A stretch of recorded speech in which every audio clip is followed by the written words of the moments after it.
자, 오늘은 재정학의 발전에 대해서 한번 알아보도록 하겠습니다. 재정학의 발전이죠. 이렇게 재정학이라고 하는 학문이 언제부터 체계적으로 정립되는지 아마 그런 관점에서 정리를 해놓은 것 같습니다. 재정 현상은 인류가 사회 현상을 시작할 때부터 있었다고 봐야 되겠죠. 재정이라는 거는 그렇잖아요.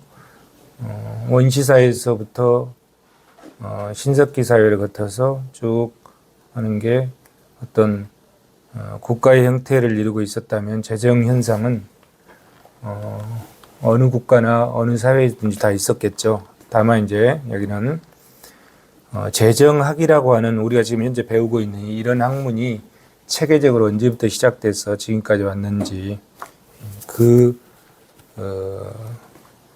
경과를 정리해 놓은 게 아닌가 생각이 됩니다. 그래서 한번 보죠. 먼저 재정 현상의 대두, 재정 문제, 재정 현상의 대두. 중세 이후 이탈리아를 중심으로 문해부흥과 경제 번영, 사회의 도시화 현상, 봉건 영주의 도시 정착이 증가함에 따라서 도시의 상업 정신이 귀족이나 교회의 행정에 침투했다. 동계산 제일 잘하는 사람이 누구죠? 상인들이죠, 뭐. 그죠? 그러지 않겠어요? 상인들은 이윤을 남겨야 되기 때문에 내가 얼마 벌어가지고 얼마 쓰고 얼마 남았는지. 그러니까 동계산 제일 잘하는 사람들이 상인들이죠. 사업하는 사람들. 현대적으로 표현하면 사업하는 사람들. 근데 중세의 중상주의 시대, 중농주의 시대를 거쳐 중상주의 시대는 말 그대로 상인들이 굉장히 활동을 하기 시작한 그런 시기잖아요. 그래서 중상주의 시대에 상인들은 아마 수지 계산을 잘했을 것 같아. 지금도 잘하잖아요. 수지 계산을 잘해서 얼마 팔아가지고 얼마 비용이 들고 내가 얼마 이윤을 남는지 이런 계산들을 잘할 거란 말이에요. 근데 이제 그런 게 이제 상업 정신이잖아요. 그런 상업 정신이 어디에도 영향을 미쳤다. 귀족들이나 교회의 행정 이런 데 영향을 미치고 결국은 그런 것들이 국가 행정에도 영향을 다 미쳤겠죠. 그래서 재정 현상이 대두됐다. 중세 이후 이탈리아를 중심으로. 이탈리아. 그죠? 요즘 이탈리아하고 우리나라하고 이제 부쩍 친해지는 것 같아요. 부쩍 친해진 것 같아요. 우리가 없는 반도체에 우리가 없는 기술을 이탈리아에서 보관하고 우리나라 가지고 있는 것에 협력해서 지금 부쩍 가까워지는 것 같아요. 자, 재정 현상이 대두되고 재정 경제. 그러면 이 재정 경제가 성립하기 위한 요건이 있는데 어떤 요건들이 있어야 재정 경제가 성립하느냐?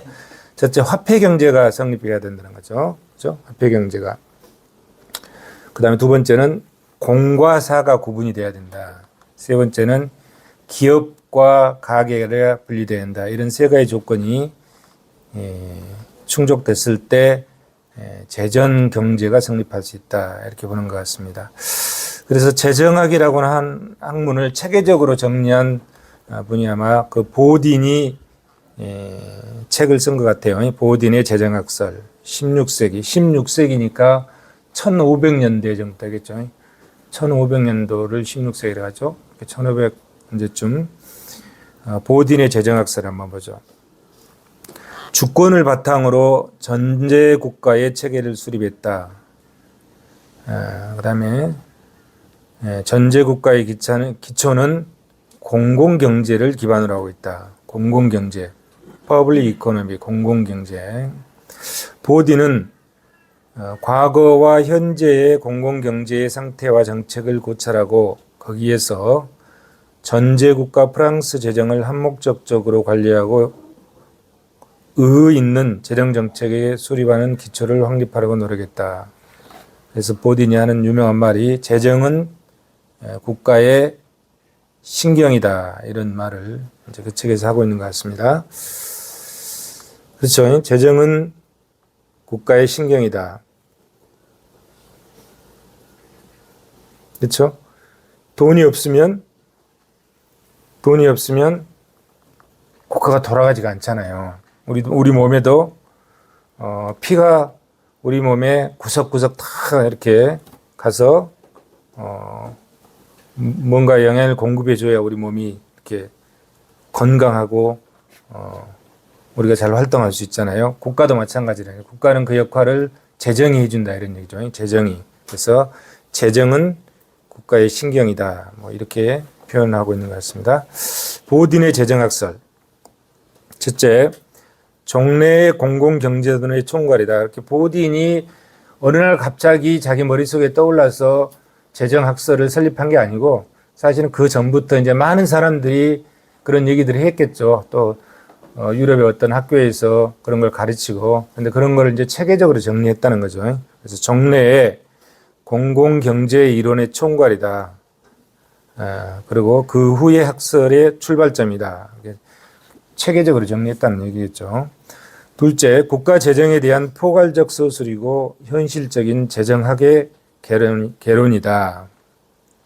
셋째, 공공경제의 일반 이론에 대한 경제적인 기본 문제가 이전됐다. 보딘의 재정학설. 그 옆에 있는 사진이 보딘인가 봐요.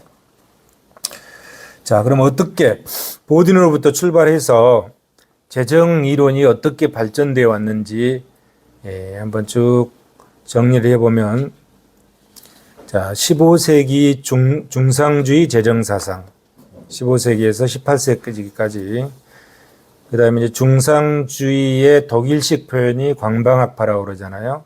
관방학파의 재정 사상, 16세기 중엽에서부터 19세기 초까지.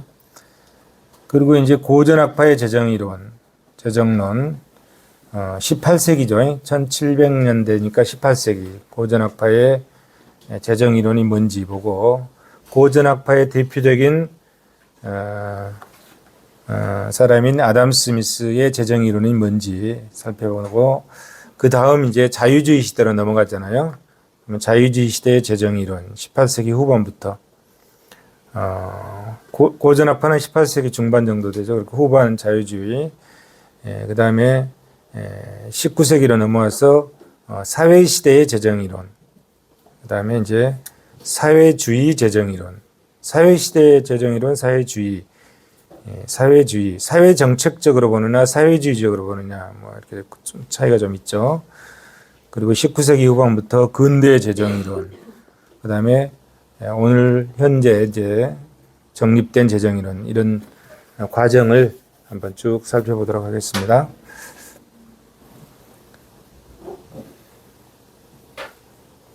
중상주의 재정사상. 중상주의가 뭔지에 대해서는 이제 여러분들 잘 알고 계시죠? 국가의 부를 증대시키기 위해서 부국강병을 추구했잖아요. 부국강병을 추구하고 추구하기 위해서 정부가 보호무역주의 입장에서 수출산업을 육성해야 한다는 경제 이론과 정책을 중상주의라 한다. 국가 주도에 의한 상업자본의 발전을 배경으로 형성된 경제사상이다. 상업자본이죠. 상업자본. 그에 비해서 이제 중농주의 그러면은 농업을 기반으로 하는 거잖아요. 농자천하지대본. 농업이 번성해야 국가가 부강해진다. 이게 이제 중농주의고, 중상주의는 상업자본이 국가를 부강시킨다. 뭐 이런 이론인 것 같아요. 시대적으로 보면 15세기 중엽에서부터 18세기까지. 정치적 환경은 봉건제도가 붕괴되고 민족의식이 왕성하고 근대적 중앙집권 국가가 탄생하던 시기다. 그리고 경제적으로 보면 상업자본이 형성됐다. 상업자본. 상인들이, 중상주의 정책에 의해서 상인들이 부를 거머쥐었겠죠. 그 당시에 이제 화폐 앞에서 봤듯이 화폐 경제가 확립되고 조세 수입이 중심적인 재원으로 바뀌어가는 시기죠. 바뀌어가는 그런 시기다. 상업자본의 형성과 해외 진출, 부국강병을 위한 금문의 축적. 종전에는 봉건주의 시대는 이제 주 수입원이 두 가지였죠. 용지 수입과 특권 수입이었죠. 근데 그것으로부터 벗어나서 이제 전국적 과제를 거쳐서 조세 수입으로 바뀌어가는 그런 단계죠. 그래서 중상주의 시대에는 이제 봉건주의가 쇠퇴하고 전제 중앙 집권적 국가가 형성되면서 조세 개념이 싹 트기 시작하겠죠. 그러면 그 당시에 재정 이론은 어떤 내용을 띠고 있는지 한번 봅시다. 자, 재정은 왕실 살림살이의 성격이다. 국가가 곧 왕실이었다. 그래서 영국에서 이제 그런 얘기 썼잖아요. 짐이 곧 국가이다. 그렇게 왕실과 국가 재정은 동일한 형태를 띠었다 이런 얘기죠. 국가에 의한 경제 정책이나 공채의 발행 등 공공지출의 중요성을 강조했다. 민간 경제를 통제하는 형태였다. 자, 재정을 국가의 살림살이죠. 재정이 가계와 기업과 정부 이게 경제 주체잖아요. 그중에 국가 정부의 살림살이 그걸 재정이라고 그러잖아요.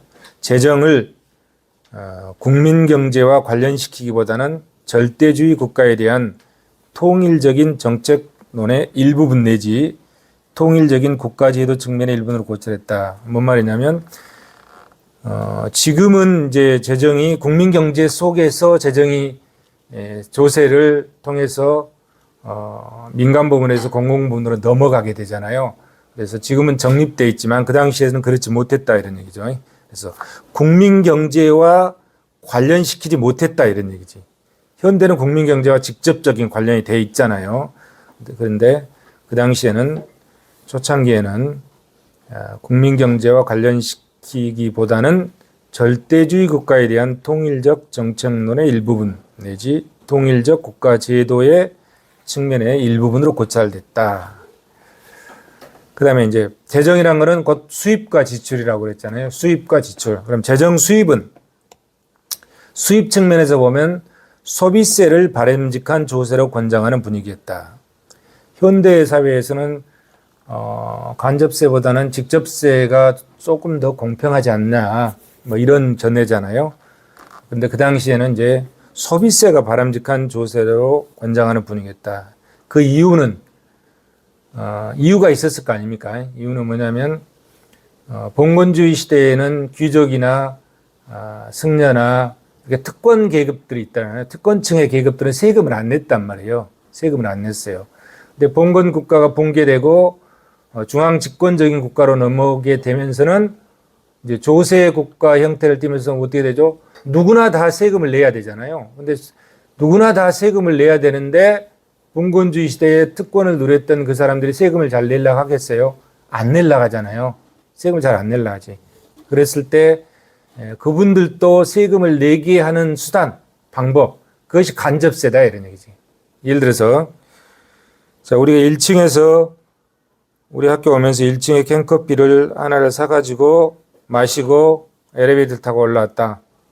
제 여기 학교 다닐 때는 캔커피 있었어요. 그렇게 자꾸 제가 2002년도에 입학을 했나요? 이 학교를 입학을 해서 여기서 박사과정 그때는 이 건물이 아니었어요. 옛날 건물이었어요. 항상 거기서 캔커피 뽑아먹고 그랬거든요. 캔커피 하나 1,000원 주고 사 먹었다. 그럼 누구나 다 그 세금을 내는 거잖아요. 그 캔커피 속에는 나도 내고 우리 학교 총장님도 내고 학생들도 다 내고 특권을 가릴 여지가 없잖아요. 누구나 다 세금을 내잖아요. 간접세는. 그러니까 현대적으로 표현하면 똑같이 세금을 내고 캔커피 하나 사 먹는데 나도 100원 세금 내고 총장님도 100원 세금 내고 여러분도 100원 세금 내고 불공평하다 가잖아요. 현대적으로 표현하면. 그렇지만 누구나 다 세금을 낼 수 있게끔 하는 방법이 그런 방법이다. 그게 소비세라는 게 소비세. 그게 소비세야. 그래서 이 중상주의 시대에는 특권을 없애고 이렇게 보편성, 누구나 다 세금을 낼 수 있게 하는 방법이 간접세인 소비세 형태에 있다 이런 얘기예요. 그래서 그때는 그것이 공평성을 추구하는 바람직한 조세로 바라봤다 이런 의미입니다. 이제 의미를 이해하시겠죠. 그래서 재원은 왕실이 소유하고 있던 관리를 중심으로 조달했다. 그래서 봉건주의 말기이고 중앙 집권적인 이제 초기 시대이기 때문에 봉건주의 시대의 주 수입은 아까 뭐라고 그랬습니까? 영지 수입과 특권 수입이라고 그랬잖아요. 그런 게 남아 있는 거죠. 남아 있는 거죠. 그다음에 이제 재정 지출, 돈을 거둬들였으면 돈을 써야 되잖아요. 재정 지출의 측면에서는 생산성이 강조됐다. 유산 국가다. 유산 국가가 생산물을 산출한다. 뭐 이런 직접 번역하면 그런 뜻이잖아요. 유산 국가다. 그래서 국가의 생산성을 강조하는 유산 국가적인 특성을 가지고 있었다. 현대는 뭐죠?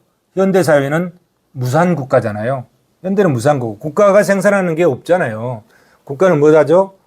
국가는 생산은 누가 하는 겁니까? 시장에서 하는 거잖아요. 시장에서 민간이 하는 거지.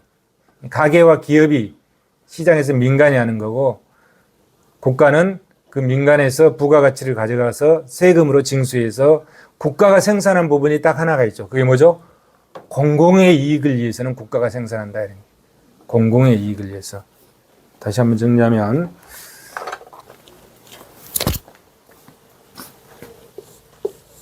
여기가 가게고 이게 기업이죠.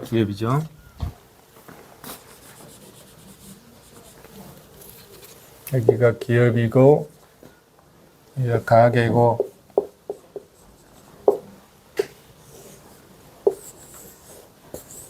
요소시장 여기가 상품시장이잖아요. 상품시장이다 이런 얘기죠. 이게 이제 시장경제잖아요. 시장경제고 이것이 민간 부분이다. 민간 부분이죠. 민간 부분에서 공공 부분 있죠. 공공 부분. 이게 민간 부분이고 공공 부분으로 가는 게 이제 조세고 이쪽으로 가는 게 공공의 이익을 위해서 지출하는 거기 때문에 그 결과물을 공공재로 간다. 그렇죠? 그러면 기업은 여기는 이제 가게는 뭘 추구한다고 그랬습니까? 효용 극대화를 추구하죠. 효용 극대화를 추구하고 기업은 이윤 극대화를 추구하는 거잖아요. 이윤 극대화를 추구한다. 자, 그러면 민간 부분의 시장 경제에서 민간 부분의 경제 주체는 이게 정부고 경제 주체는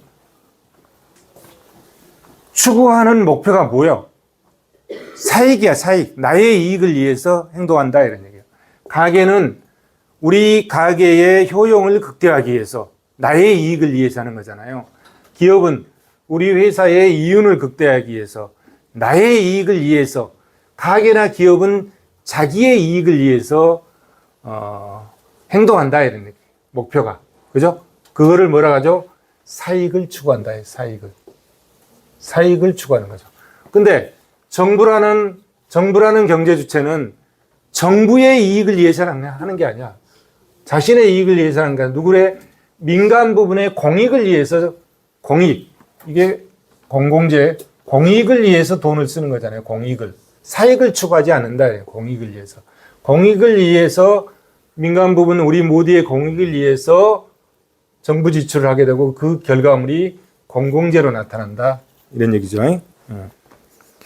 그런데 그러면 정부는 뭐죠? 이 민간 부분에서 만들어진 부가가치를 가지고 뭘 가져가는 거죠? 세금으로 가져가는 거잖아요.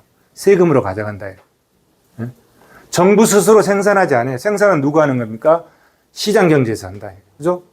생산은 여기서 하는 거예요. 그래서 정부는 뭐죠? 기본적으로 무산국가지, 무산국가라요. 무산국가예요. 그러나 정부가 생산하는 거는 뭐를 생산한다? 공공의 이익을 위한 공공재를 생산하는 거는 누구만이? 정부만이 생산할 수 있다. 이 사람들이 공익을 위해서 행동을 하겠습니까? 절대 안 하지. 절대 안 하지. 이 사람들은 사익을 위해서 행동할 수밖에 없다. 공익을 위해서 행동하는 건 누구다? 정부다. 그래서 공익을 위해서, 공공의 이익을 위해서 생산하는 공공재는 누가 생산한다? 정부가 생산한다. 이런 얘기죠. 자, 근데 이 당시에는 이제 중상주의 시대잖아요. 중상주의 시대죠. 그래서 재정 지출 측면에서는 생산성이 강조되는 유산 국가였다. 정부 스스로 생산했다. 이런 얘기예요. 이때에 학자들은 패티, 로크, 홉스 이런 사람들이 있다. 이 중상주의 시대. 자, 중상주의 재정 이론, 재정 사상에 대해서 살펴봤죠. 지미국 국가다. 그래서 국가와 왕실 재정을 동일시했다. 동일시했다. 이런 얘기죠. 그 다음에 이제 재정은 현대 사회의 재정은 뭐라고 그랬습니까? 이게 국민 경제잖아요. 이 전체를 자 민간 부분과 공공 부분 합쳐서 이 전체는 뭐라고 그래? 이게 국민 경제라고 그러죠. 국민 경제. 국민 경제는. 자, 이 재정 현대는 이 재정을 이 국민 경제의 속에서 연계시켜서 밀착돼 있다 이러는 거예요. 그렇잖아요. 여기서 가져오니까 돈을. 응? 이렇게 교착돼 있다 이렇게 표현하는 거죠. 근데 옛날에는 뭐다? 이거를 파악하지 못하고 별개로 생각했다. 별개로. 그래서 재정은 국민 경제와 관련시키지 못했다 이런 얘기예요. 그렇죠? 초기 단계니까. 자, 무슨 뜻인지 이해되시죠? 그 다음에 자, 재정이라는 게 아까 뭐라고 했습니까? 여기잖아요. 이게 재정 수입. 이게 재정 수입이잖아요. 수입과 지출이라고 그랬죠? 재정 수입. 그다음 이게 뭐야? 재정 지출. 수입과 지출이죠. 그럼 어떤 걸 수입원으로 가졌냐 이러는 게 재정 수입은 어떤 것이 바람직한 조세라고 봤냐? 간접세인 소비세가 바람직한 조세라고 봤다. 이유는 보편성에 의해서 누구나 다 세금을 내게끔 하기 위해서. 그 다음에 재정 지출은 지출 측면에서는 생산성이 강조되는 유산국가였다. 현대사회는 무산국가인데 중상주의 시대는 유산국가였다. 국가가 스스로 생산해냈다. 이런 얘기예요. 자, 중상주의 재정사상 이해되시죠? 이제 이것이 독일로 넘어가면서 독일적인 특성을 가미해서 그걸 뭐라 하냐면 관방주의라고 표현을 하는 거지. 자, 관방학파라고 그러죠. 자, 중상주의의 독일식 표현. 이걸 관방학파라 한다는 거죠. 관방주의. 중상주의의 독일적인 변형이다. 독일하고 오스트리아. 이거는 같은 민족이죠. 같은 민족이죠. 독일, 오스트리아. 자, 관방학. 절대주의 왕정의 재정, 행정 및 경제정책 전반에 대한 종합적 체계 학문이다. 관방학 학문이에요. 한방. 재정학. 요즘은 재정학이라고 그러잖아, 우리가. 이때 관방학. 점차 행정관료가 지켜야 하는 교과서적인 것으로 발전했다. 행정사상. 자, 관방학은 행복촉진주의적 복지국가 사상. 야, 얼마나 좋아. 그죠? 행복촉진. 현대국가가 추구하는 목표가 뭡니까? 복지국가잖아요. 모든 나라는 다 복지국가를 추구하는 거지. 우리나라도 마찬가지야. 하물며 공산주의를 하고 있는 북한의 김정은이도 마찬가지. 다 복지국가를 추구한다 이런 얘기야. 복지국가를. 여기 관방학파도 마찬가지였잖아요. 관방학은 행복촉진주의적인 복지국가 사상을 가지고 있었다. 복지국가. 즉 국민들의 모든 행복과 복지는 어디로부터 나온다? 국가로부터 나온다. 얼마나 좋아요. 국가에서 모든 걸 다 책임져주고 국민들을 행복하게 해주고 기본적인 사고는 좋잖아요. 근데 현대사회하고 비교해볼까요? 현대사회에 나의 행복과 국민인 나의 모든 행복과 복지는 어디로부터 나온다? 나 자신으로부터 나오는 거지. 나만이 나를 지킬 수 있는 거예요. 나만이 나를 지킬 수 있는 거예요. 여기는 뭐죠? 국가가 모든 걸 다 해준다 이런 관점이잖아요. 국민들의 모든 행복과 복지는 어디로부터 나온다? 국가로부터 나온다. 얼마나 좋겠어. 국가로부터. 그러나 현대사는 뭐죠? 나 자신의 나의 행복과 복지는 어디로 나온다? 나 스스로 나오고 나 스스로 지켜내야 된다. 이게 현대사회다. 이런. 현대사회는. 다만 나 스스로 지키지 못할 사람들이 있어요. 예를 들어서 여러분들은 졸업하면 시장 경제에 소속돼서 토지를 제공하면 뭘 받죠? 집대를 받고. 자, 없어. 아무것도 없어. 내 몸뚱아리밖에 없어. 그럼 뭘 해야? 노동을 제공할 수 있잖아요. 노동을 제공하면 이 시장에서 뭘 받는 거죠? 임금을 받는 거지. 근데 운 좋게 나의 아버지한테 상속을 많이 받아서 자본이 있었다. 자본을 제공해주면 자본에 대한 대가를 받는 거잖아요. 이윤을 받든지 이자를 받든지. 자기 자본에 대해서는 이윤을 받고, 주식을 투자했으면 이윤을 받고, 돈을 빌려줬으면 이자를 받는단 말이에요. 자, 시장에 참여해서 이런 걸 다 할 수 있잖아요. 여러분들은 여기 어딘가에 이제 소속되지. 이걸 통해서 나온 게 뭐야? 돈을 버는 거잖아요. 그게 소득이라고 그러지. 소득이라고. 돈을 번다. 근데 이 시장에 참여하지 못할 사람들이 있어. 여러분들은 이 시장에 참여해서 스스로 집대를 받든지 임금을 받든지 이자를 받든지 이렇게 해서 스스로 경제생활에서 스스로 자기 자신을 지켜야 된다. 근데 이렇게 못한 사람들 있대요. 누가? 이렇게 하지 못하는 사람들. 누구죠? 우리 시대에 이제 우리를 여기까지 있게 만들어주면서 이제 노후를 즐기고 있는 노년층이라든지, 그 다음에 청소년층이라든지, 아직 돈을 안 벌잖아요. 청소년층이라든지, 아니면 뭐 장애자들이라든지, 이런 사람들은 여기에 참여, 시장에 참여해서 돈을 벌 수가 없잖아요. 그럼 이걸 어떻게 할 것이냐? 어떻게 할 것이냐? 진정 시장에 참여할 수 없는 사람. 그걸 해주는 게 이제 세금을 통해서 국가가, 이게 목표가 뭐라 복지국가잖아요. 복지국가. 복지국가니까 국가가 공공의 이익을 위해서 이 시스템이, 사람들의 그 행복이라고 하는 이런 시스템이 무너지면은 내가 지금 오늘 바꾸면서 죽게 생겼으면 도둑질이라도 해야지. 그렇잖아요. 밥을 먹어야 될 거 아니야. 근데 밥을 안 굶게 해주기 위해서 국가는 뭘 해야 된다? 기본적인 사회복지를 해야 되잖아요. 국가가 세금을 통해서. 이런 거는 이제 국가가 해주는 거지. 근데 그러지 않고 우리처럼 사지가 멀쩡하고 일을 할 수 있는 사람들은 뭐다? 시장에 참여해서 스스로 경제적인 수입을 통해서 자기 자신을 지켜야 된다. 이런. 내가 지키지 못한 우리 지역의 치안이라든지 우리나라의 국방이라든지 이거는 이제 국가가 해주는 거지. 공공의 이익이기 때문에 그러지 않고 나머지는 누가 한다? 스스로 해야 된다. 스스로. 근데 관방학파의 기본 사상은 국가가 모든 걸 다 해주는 거다. 자, 차이 이해되시죠? 현대사회는 관방학 사상은 다른 거예요. 스스로 나 자신을 지켜야 된다. 이게 이제 관방학파였다. 이런 얘기야. 그럼 관방학파의 재정 사상은 어땠나 한번 봅시다. 밑에 시대적인 배경. 16세기 중엽에서 19세기 초였다. 재정적 상황. 영주의 재산인 관유지, 관유림, 관영사업, 기타 특권 수입 등이 행정과 재정의 주요 문제였다. 자, 여기도 이제 봉건주의 말기하고 겹치잖아요. 이렇게 아까 봉건주의의 기본적인 수입이 뭐였다? 용지 수입과 특권 수입이었다. 이런 얘기. 이런 것들이 그 바탕 위에서 이제 조세제도로 넘어가는 단계겠죠.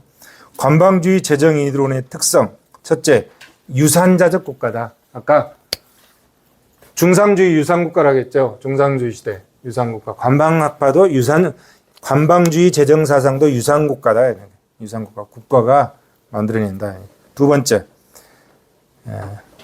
국가활동의 생산성과 국가경비의 생산성을 인정했다. 생산성. 유산국가니까 국가의 생산성이 인정되었다.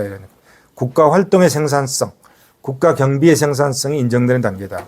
조세를 임시 수입의 수단으로 삼았고 경비 지출의 생산성을 통해서 조세의 재생산적인 성격까지 고려했다. 휴스티, 존 램펠스 이런 사람들. 기본적인 거는 중상주의 사상이나 관방학 사상이나 거의 비슷해요. 그래서 중상주의 사상의 재정 이론은 거의 비슷한데 중상주의 사상을 독일식으로 표현한 것을 뭐라고 한다? 관방학파라고 한다. 그렇죠? 자, 두 개는 거의 비슷한 거고, 그 다음에 이제 고전학파로 넘어가는 거죠. 고전학파. 1700년대, 그렇게 18세기죠.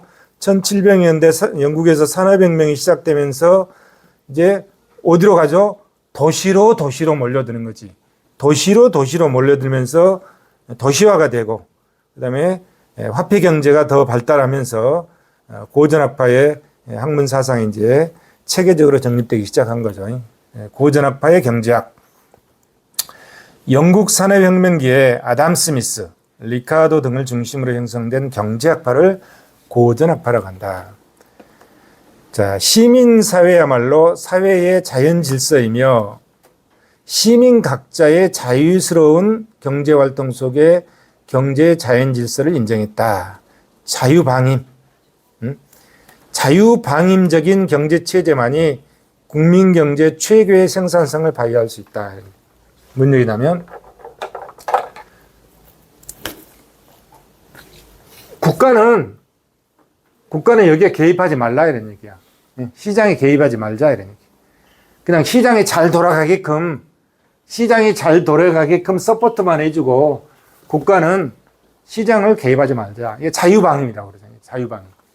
자유방임. 그리고 오로지 어디다 맡기자? 시장에다 맡기자. 시장에다. 이게 고전학파잖아요. 오로지 시장에다 맡기자. 국가는 개입하지 말고 최소한의 것만 해라. 이래. 국가는. 이 정부는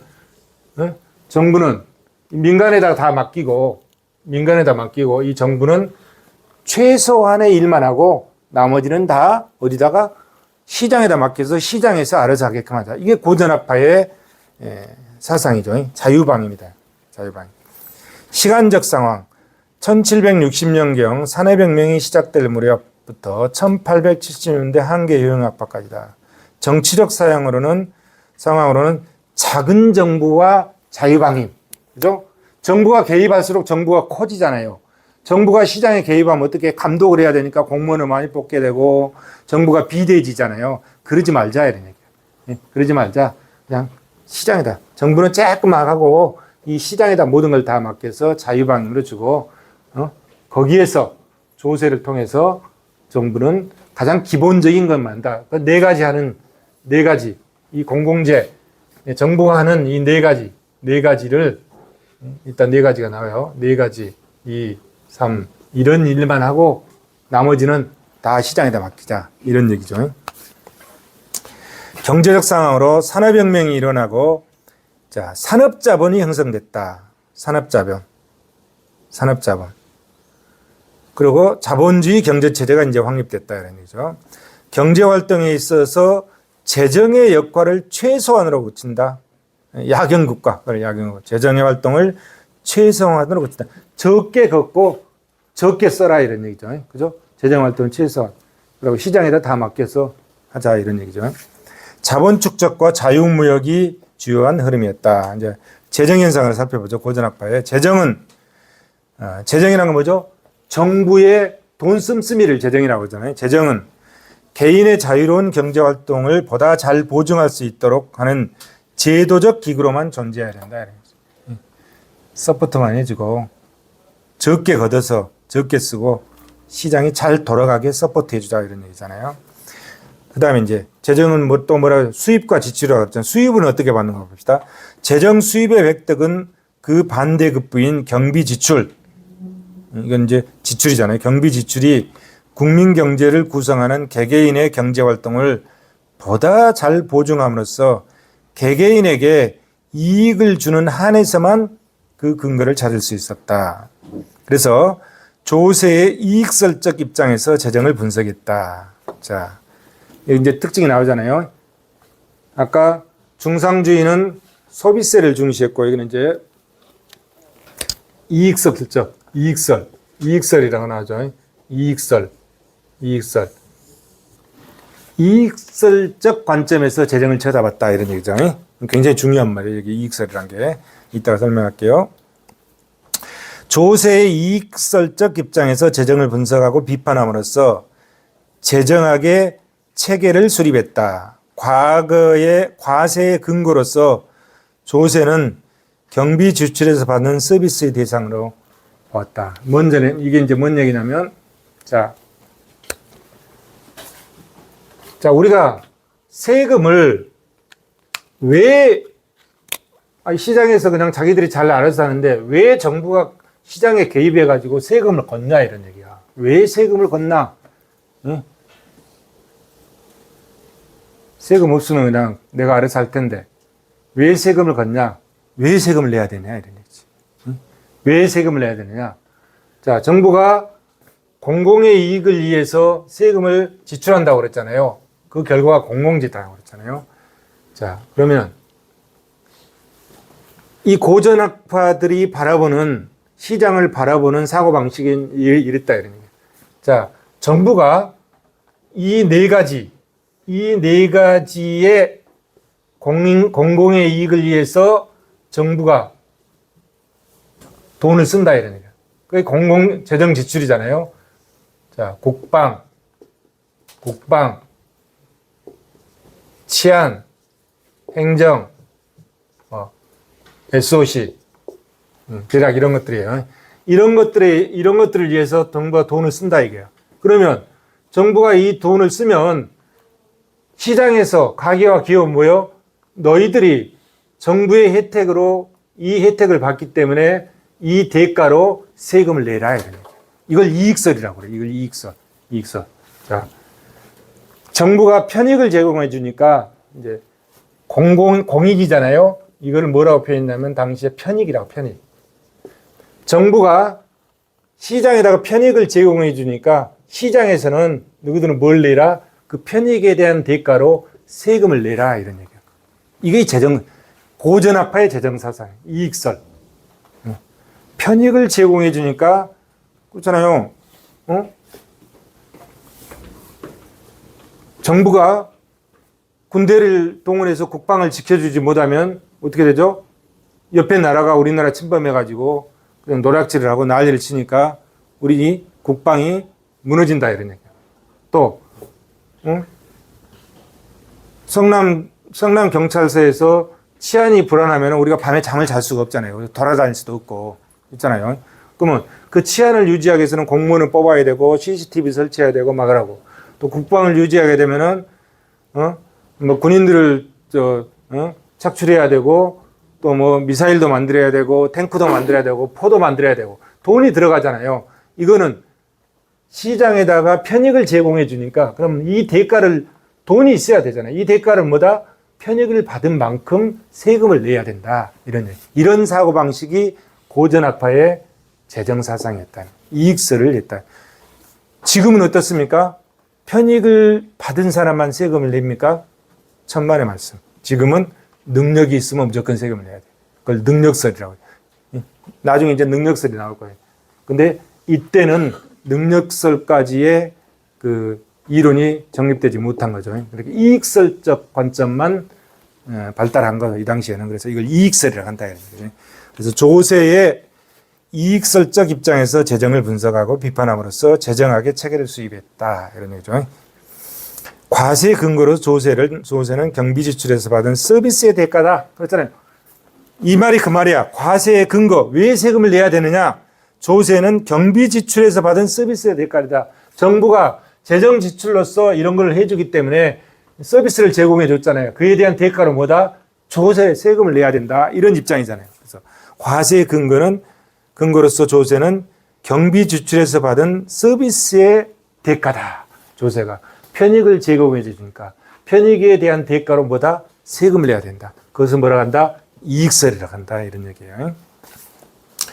국가에 의한 공공지출을 비생산적 견해라고 했다. 이제 무상국가로 나오잖아요. 아까 봉건주의 국가에서는 중상주의 시대는 유산국가였잖아요. 이제 무산국가라는 거예요. 고전학파부터 뭐죠? 무상국가로 변해가서 무산국가로. 무산국가다. 즉 조세국가다. 이 무상국가에서 라는 건 어떤 형태로 봐서 이걸 조세국가로 발전하는 거야. 조세국가다. 조세국가라. 조세국가가 형성됐다. 대표적인 학자로 아담 스미스가 국분을 썼죠. 그 다음 제임스 밀, 존 스튜어트 밀, 그 다음에 리카르도, 그 다음에 멜세스, 마샬, 알프레드 마샬, 이런 학자들이 대표적인 학자들이죠. 자, 고전학파의 재정사상. 자, 고전학파의 재정사상. 핵심이 뭐였다? 이익설이었다. 이런 얘기죠. 이익설이었다. 그 다음에 이제 고전학파의 대표자가 누굽니까? 아담 스미스잖아요. 그럼 아담 스미스의 재정 사상을 구체적으로 한번 살펴볼 필요가 있을 것 같습니다. 자, 아담 스미스는 어떤 생각을 가지고 있는지 한번 살펴보겠습니다. 자, 아담 스미스. 먼저 아담 스미스에서 한번 보죠. 고전학파 경제학의 창시자고 경제의 아버지라고 부른다. 1776년 국부론 제5편의 재정이론이 나온다. 자유주의에 상응하는 국가의 경제적 기능의 전환과 축소에 대해서 언급하고 있다. 자유주의 재정을 원리적으로 고찰했다. 국가의 역할은, 이게 국가의 역할이 재정이잖아요. 국가의 역할은 국방, 사법, 경찰, 공공사업이다. 아까 여기서 얘기한 거 국방, 사법이네. 사법 행정이지. 사법 행정 포함해서 경찰의 치안이잖아요. 국방, 사법, 경찰, SOC 사업이었다. 이런 거지. 이 네 가지에만 재정을 투입하고 나머지는 다 어디다? 시장에다 맡겨라. 이런 얘기죠. 이렇게 고전학파 재정사항 그대로잖아요. 절대주의 국가의 부국 강병책인 중상주의는 경제에 있어서 자연질서의 파괴자라고 비판했다. 중상주의를 비판했다. 이런 얘기겠죠. 국부론. 그 다음에 재정학의 목적. 아담 스미스가 생각하는 재정학의 목적. 첫째, 국민에 대하여 풍부한 수입 또는 생계의 자원을 공급하고, 둘째, 국가 또는 시민사회에 대해서는 공공의 직무를 수행할 수 있도록 하는 것이다. 국민에 대해서는 풍부한 수입 또는 생계의 자원을 공급하고, 국가 또는 시민사회에 대해서는 공공의 직무를 수행할 수 있도록 하는 것이다. 아담 스미스는 자유주의적 입장에서 국가의 직능을 필요 불가결한 것에 한정한다. 이렇게 이것만 하라 이런 얘기야. 국가는 이것만 필요 불가결한 국방과 사법과 치안과 SOC 이 부분만 하고 나머지는 자유방위이다 이런 얘기겠죠. 첫째, 국가는 자본이나 재산을 운영해서 생산활동을 해서는 안 된다. 그죠? 무상국가잖아요. 아담 스미스도 무상국가를 취하는 거죠. 조세국가, 무상국가를 취하는 거죠. 국가는 생산활동을 해서는 안 된다. 둘째, 국가는 민간이 행할 수 없는 유용한 활동, 즉 시장의 재생산의 기초를 창출하는 것이다. 그렇기 때문에 이 네 가지의 한정에서 재정을 운영해라 이런 얘기잖아요. 국가 활동의 범위, 즉 재정은 국방, 치안, 특정한 토목사업 및 공공사업에 한정한다. 국방, 사법, 치안, SOE 사업 이런 것에 한정해서만 재정을 운영해라 이런 얘기죠. 국가 활동 최소한의 한정, 국가 경비도 최소한으로 한정해라. 활동이 줄어드니까 경비도 당연히 최소한으로 되겠죠. 그래서 이거를 안간 정부의 원리다 이렇게 표현하죠. 안간 정부의 원리다. 안간 정부의 원리, 이게 일본 말인 것 같아요. 안가라는 말이 보니까 일본 한자. 자, 그러면 국가의 수입과 지출. 아까 고전학파가 이익설이라고 했잖아요. 이익설. 아담 스미스도 기본적으로 이익설이에요. 이익설을 주장하고 있어요. 수입 지출, 경비는 지출이잖아요. 먼저 수입 보면 국가 수입, 조세 수입을 지지했다. 관업, 관유재산 수입 및 공채 수입을 부정했다. 기본적으로 조세 수입으로 운영해라 이렇게. 아까 조세를 보면 조세라는 건 뭐라고 그랬습니까? 우리가 왜 세금을 내야 되느냐 해서 이런 네 개의 공공재를 공급해 주니까 그에 대한 서비스의 대가로 뭐다? 조세를 내라 이런 얘기죠. 그걸 이익설이라고 그랬잖아요. 그에 따른 조세를 가지고 재정을 운영해라 이런 얘기잖아요. 그죠? 조세 수입을 지지했다. 조세는 생산 자본을 감소시키는 정도가 공채보다 작을 것이기 때문이다. 그래서 공채를 부정하는 입장이라는 거죠. 공채를 부정하는 입장이다. 국가 경비는 공채는 국민 경제 발전에 유해하고 조세 수입으로 경비에 충당하는 것이 바람직하다. 스미스의 재정 이론은 재정의 기능을 최소한도로 한정한다. 고전학파 같은 맥락이죠. 봉건적 내지 중상주의적 경제체제를 타파하고 생산력 증대를 위한 새로운 사회 경제 질서의 국가재정을 제시했다. 기본적으로 아담 스미스도 이익설적 관점을 가졌다 이런 얘기죠. 고전학파가 이러니까. 그 다음에 이제 say 이제 자유주의 시대로 넘어가는 거예요. 예, 아까 중상주의에서 고전학파, 그다음에 이제 자유주의로 넘어가잖아요. 자유주의 시대로 넘어간다. 자유주의 시대로 넘어가면 say 유명한 게 있죠. say 공급은 스스로 수요를 창출한다. 유명한 말이잖아요. say. 자, say의 재정론. 세이가 쓴 정치 경제학 개론에서 모든 재정 계획 중에서 최선의 것은 적게 지출한 것이다. 적게 지출한 것이다. 자유주의 경제학자들은 고전학파처럼 기본적으로 뭐죠? 시장에다 맡기는 것을 강조했다는 거죠. 모든 재정 계획 중에서 최선의 것은 적게 지출한 것이다. 시장 개입을 적게 하는 것이다. 모든 조세 중에서 최선의 것은 그 액수가 최소인 것이다. 거의 맥락이 같죠. 고전학과 비슷하죠. 공급은 스스로 수요를 창출한다. 시장의 불균형은 자동적으로 해소될 것이다. 맞다. 이 세이의 법칙이 거의 20세기 초반까지 그대로 잘 적용이 됐었죠. 그러다가 세이 법칙이 언제 무너졌죠? 1929년 세계 대공황이 오면서 세이 법칙이 완전히 무너져 버렸지. 그래서 그 다음에 나온 게 뭐죠? 케인즈의 어떻게 공급이 스스로 수요를 창출하냐. 수요 창출을 제대로 못하기 때문에 어떻게 되죠? 유효수요 창출 이론을 케인즈가 제시한 거 아닙니까? 그죠?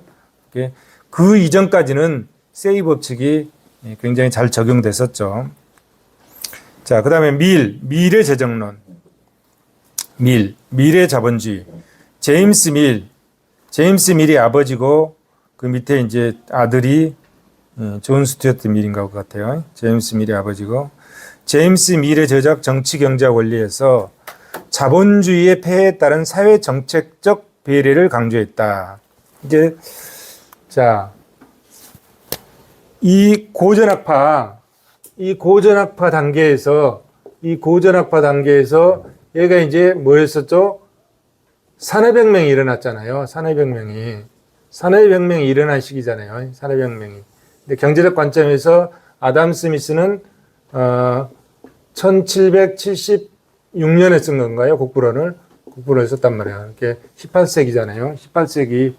18세기잖아요. 이때 이제 산업혁명이 일어나면서 도시로 사람들이 몰려들었잖아요. 그래서 이제 공장으로 막 간 거죠. 기계가 발명되고, 간 거죠. 그러면서 이제, 산업혁명이 일어나면서, 뭐가, 경제체제적으로 보면, 자본주의가,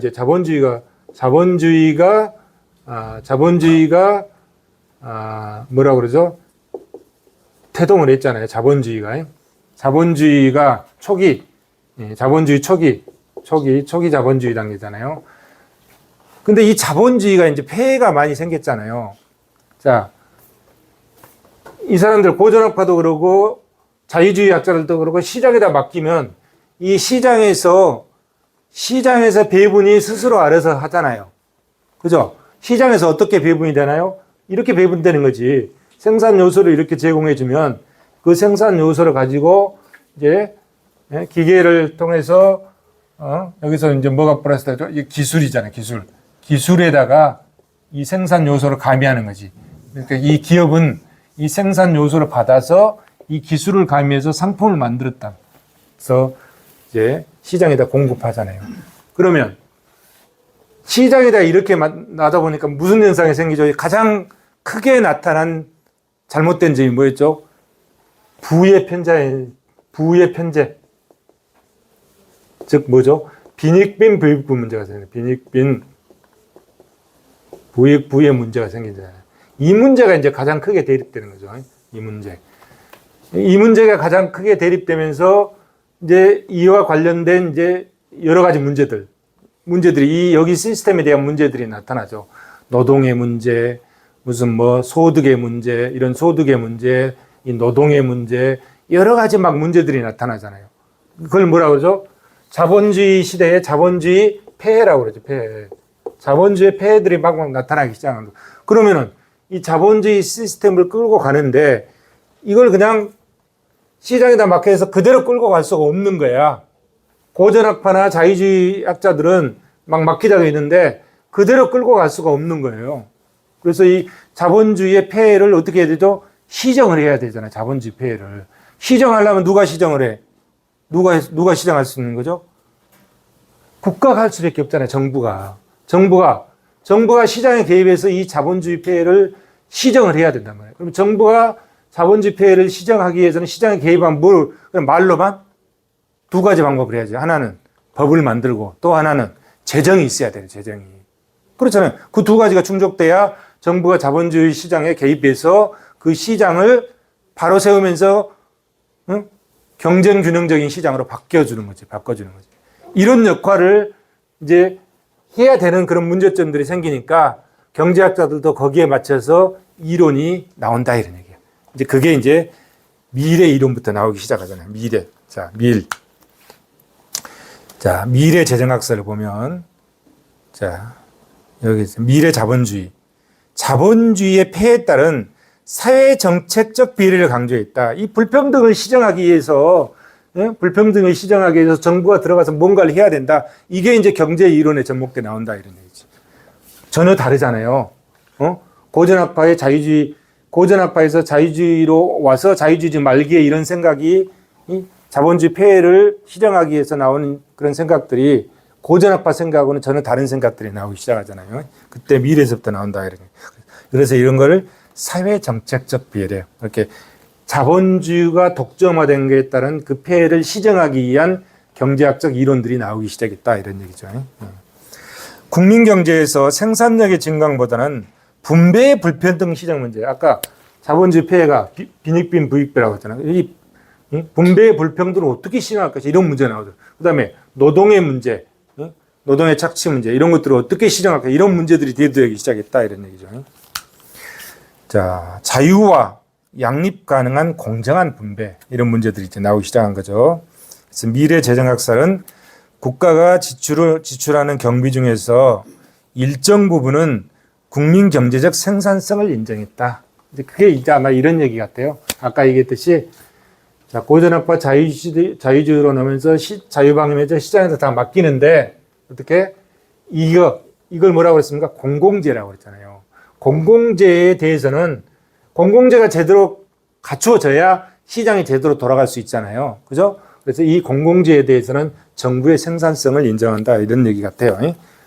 국가가 지출하는 경비 중에 일부 부분은 국민 경제적 생산성을 인정했다. 공공의 욕구를 충족시키기 위해서는 정부 개입 이런 것들. 그래서 이익설을 배제하고 평등희생설 내지 최소희생설이 나왔다. 아까 고전학파는 이익설을 하겠잖아요. 여기서 이제 다른 이론이 나오죠. 평등희생설 내지 최소희생설이다. 평등희생설, 최소희생설.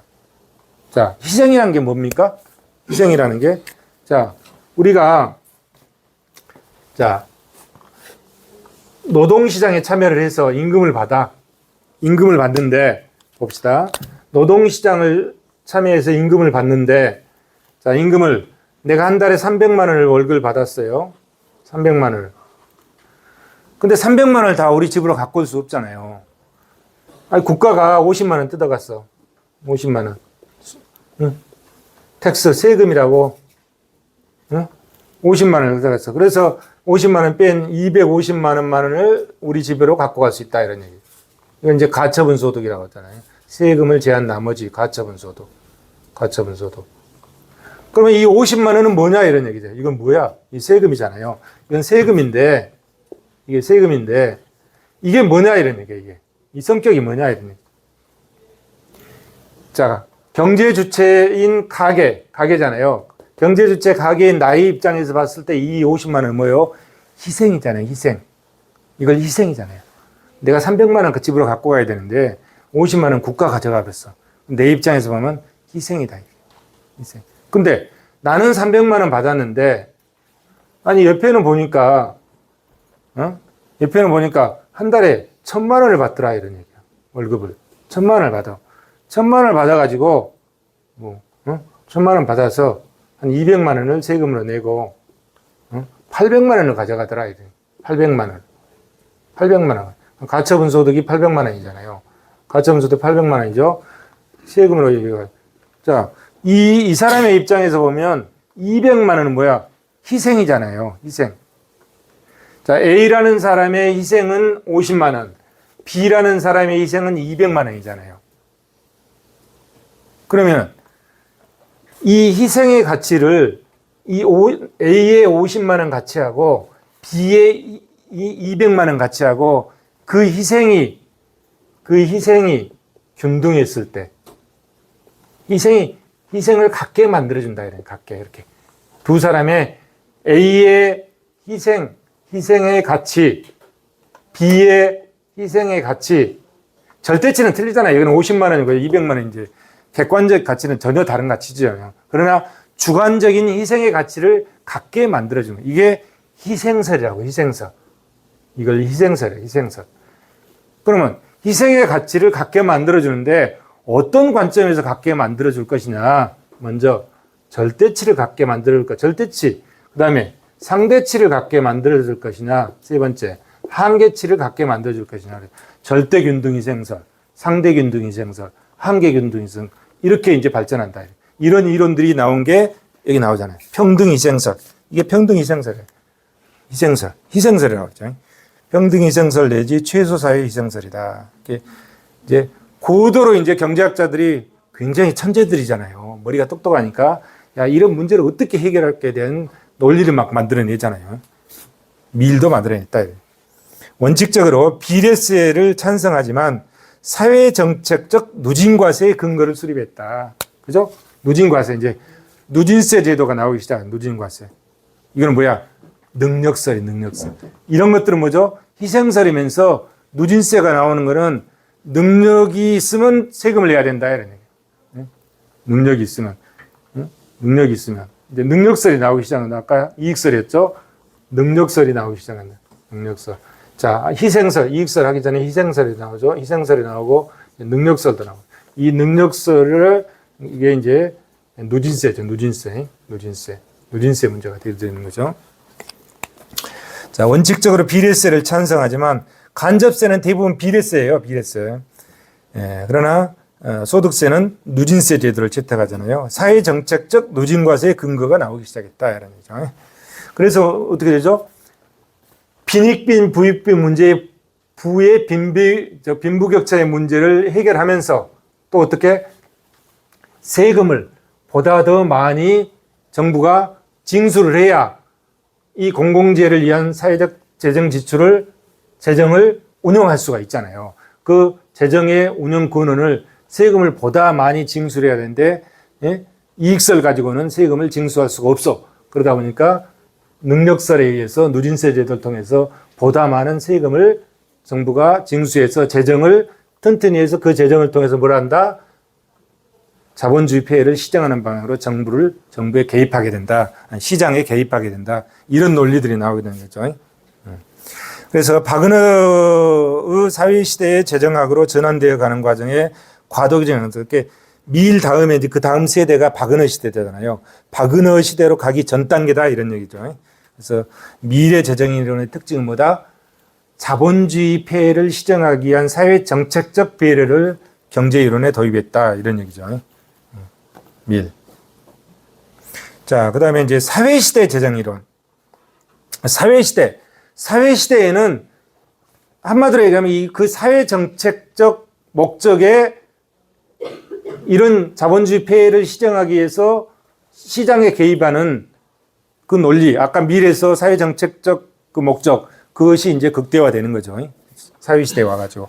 그래서 1870년대 열강들, 1870년대 자국 번영, 또는 자본주의 체제 유지 발전과 정책, 또 밖으로는 제국주의적 정책, 군사비와 식민지 경영을 위한 경비를 증대시킬 필요. 이제 얼마나 돈이 많이 들어가겠어.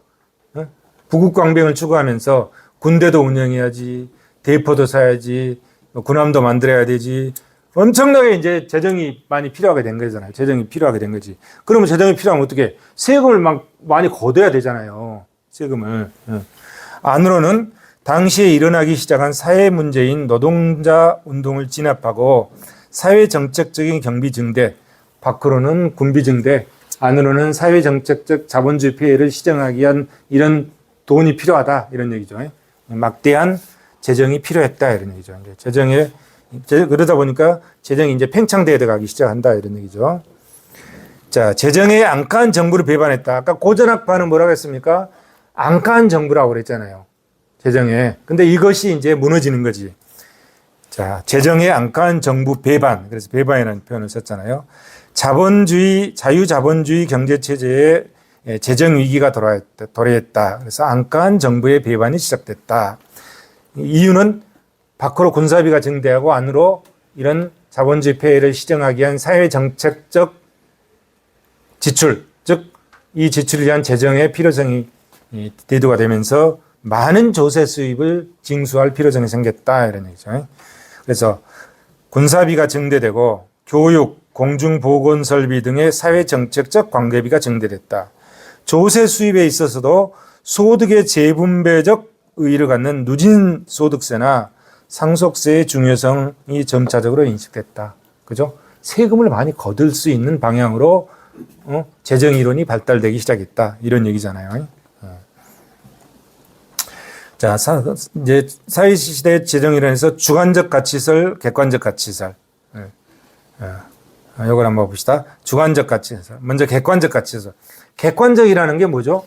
객관적이라는 거는 너도 인정하고 나도 인정하고 다 인정해 주는 거잖아요. 그게 객관적인 거지. 근데 주관적이라는 거는 뭐야? 나만 인정하는 거야. 내가 개인적인 관점에서. 그죠? 내 개인적인 관점에서. 자, 여기서 A라는 사람이 50만 원 세금을 내고 B라는 사람이 200만 원 세금 낸다. 이거는 객관적 가치지. 누구나 인정하는 객관적 가치지. 그러나 주관적 가치로 보면은 A라는 사람이 내는 50만 원의 희생이나 B라는 사람이 내는 200만 원의 희생이나 희생이 동등하다. 이거는 주관적 가치지. 주관적 가치지. 주관적 가치는 다 틀리지 뭐. 생각이 나름이잖아요. 다 틀리잖아요. 그러나 객관적 가치는 보편적인 거지. 보편적인. 그래서 먼저 객관적 가치설. 자, 객관적, 주관적 이해되시죠? 객관적 가치설. 객관적인 요인에 의해서 상품의 가치가 규정된다. 그 요인은 생산 과정에 투입된 노동의 투입량으로 가치를 산정했다. 그죠? 노동의 투입량으로. 막스주의자들도 마찬가지고 사회시대의 경제학자들도 마찬가지고 뭐다? 노동가치설에 의해서 상품의 가치를 매겼다. 이런 얘기예요. 노동가치설. 노동의 투입량. 노동 투입량을 몇 단위 투입했느냐? 거기다가 투입량에 대해 투입 시간을 곱해가지고 상품 가치를 평가를 했잖아요. 이 사람들은. 그래서 그 요인은 생산 과정의 노동 투입량을 가지고 상품 가치를 매겼다. 이런 얘기예요. 이게 노동가치설이라고 그러죠. 17세기 패티의 연구 이후 고전학파와 마르크스주의 경제학자들에 의해서 체계가 성립됐다. 노동가치설. 그러면 이런 이제 객관적 가치죠. 이런 거는 객관적 가치인데 주관적 가치는 가치설. 아까 희생설 이런 건 이제 주관적 가치설이에요. 자, 재화를 사용하는 경제 주체의 주관적 평가에 따라서 가치가 결정된다고 본다. 어떤 재화를 소비할 때 발생하는 개인적인 만족도, 즉 효용에 의해서 가치의 요인을 찾는다. 개인적인 만족도는 다 틀리잖아요. 어떤 사람은 나는 한 달에 300만 원만 벌면은 우리 가족이 먹고 사는데 지장이 없어. 난 여기에 만족해. 뭐 이런 사람도 있고, 어떤 사람은 아니야. 그것까지는 안 돼. 우리 집은 한 달에 1,000만 원이 있어야만이 우리 가족이 먹고 살고 행복을 누릴 수 있어. 그래서 1,000만 원이 필요해. 사람마다 다 틀리잖아요. 그런데 만족하는 수준은 그러면 1,000만 원 번 사람이 300만 원 번 사람은 더 행복하냐? 그건 아니잖아요. 그건 아니단 말이야. 그런 건 아닌 거지. 그건 아닌 거지. 자, 주관적 가치설의 재정이론. 주관적 가치설의 재정이론. 1870년대 초 스위스의 왈라스, 영국의 제본스, 오스트리아 맹거 등 한계효용학파들이잖아요. 한계효용학파 혁신적인 주관적 가치설이 대두됐다. 자, 요거 이제 보면은 큰 소득 한 단위의 개인적 효용보다도 작은 소득 한 단위의 개인적 효용이 더 크게 만들어야 된다. 그런 뜻이죠. 개인이 희생당하는 재화의 가치를 개인 간에 균등하게 과세한다. 아까 희생설. 개인 간에 균등하게 과세하는데 어떤 관점에서 균등하느냐? 절대치냐, 상대치냐, 한계치냐 이런 얘기죠. 자, 사회 정책적인 면에서 세수의 증대를 기대할 수 있는 누진과세를 정당화했다. 누진과세를 개인주의적, 자유주의적 재정학설과 재정 수요의 증대가 불가피하게 된 재정 현실과의 기묘한 타협을 이루게 되었다. 사회 경제 활동에 적용되는 주관적 가치설을 가지고 국가 경제를 파악했다. 한계효용학파, 주관적 가치설, 한계효용학파들의 사고방식이죠. 자, 한계효용학파, 좀 더 구체적으로 어떤 사람들이, 어떤 학파들이 있었나, 이거는 넘어가겠습니다. 자, 그 다음에 이제 사회정책적 재정이론, 사회정책적 재정이론. 굉장히 좋은 말이잖아요. 사회정책적 재정 굉장히 좋은 말이에요. 근데 사회주의 재정이론, 이러면 이제 의미가 완전히 틀려지는 거지. 사회정책적 재정이론. 사회정책적 재정이라는 거 이제 영어 구분을 할 필요가 있을 것 같아요. 사회정책적 재정이론, 정책적 재정이론. 그 다음에 사회주의 재정이론.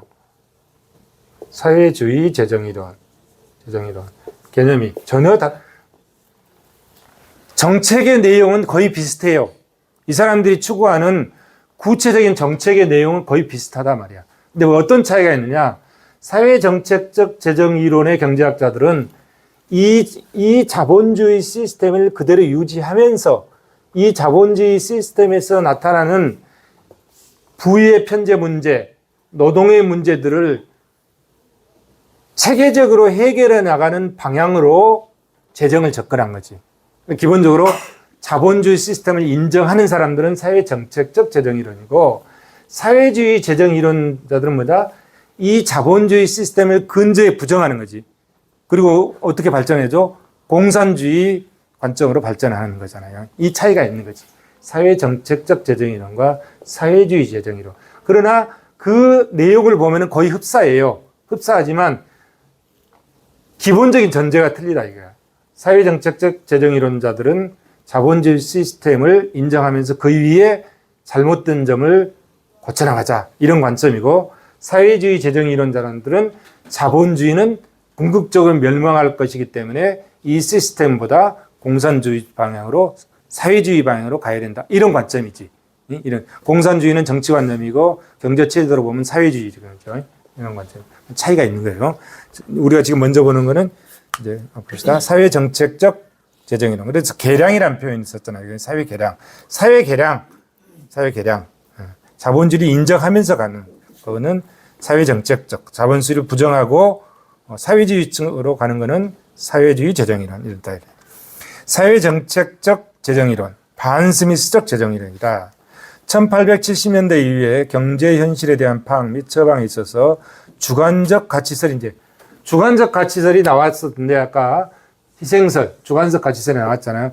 이것도 이제 안 맞더라, 이런 얘기야. 이것도 안 맞으면서 이제 한 단계 더 나가는 거죠, 앞으로. 그래서, 주관적 가치설의 한계점이 눈에 보이기 시작한 거죠.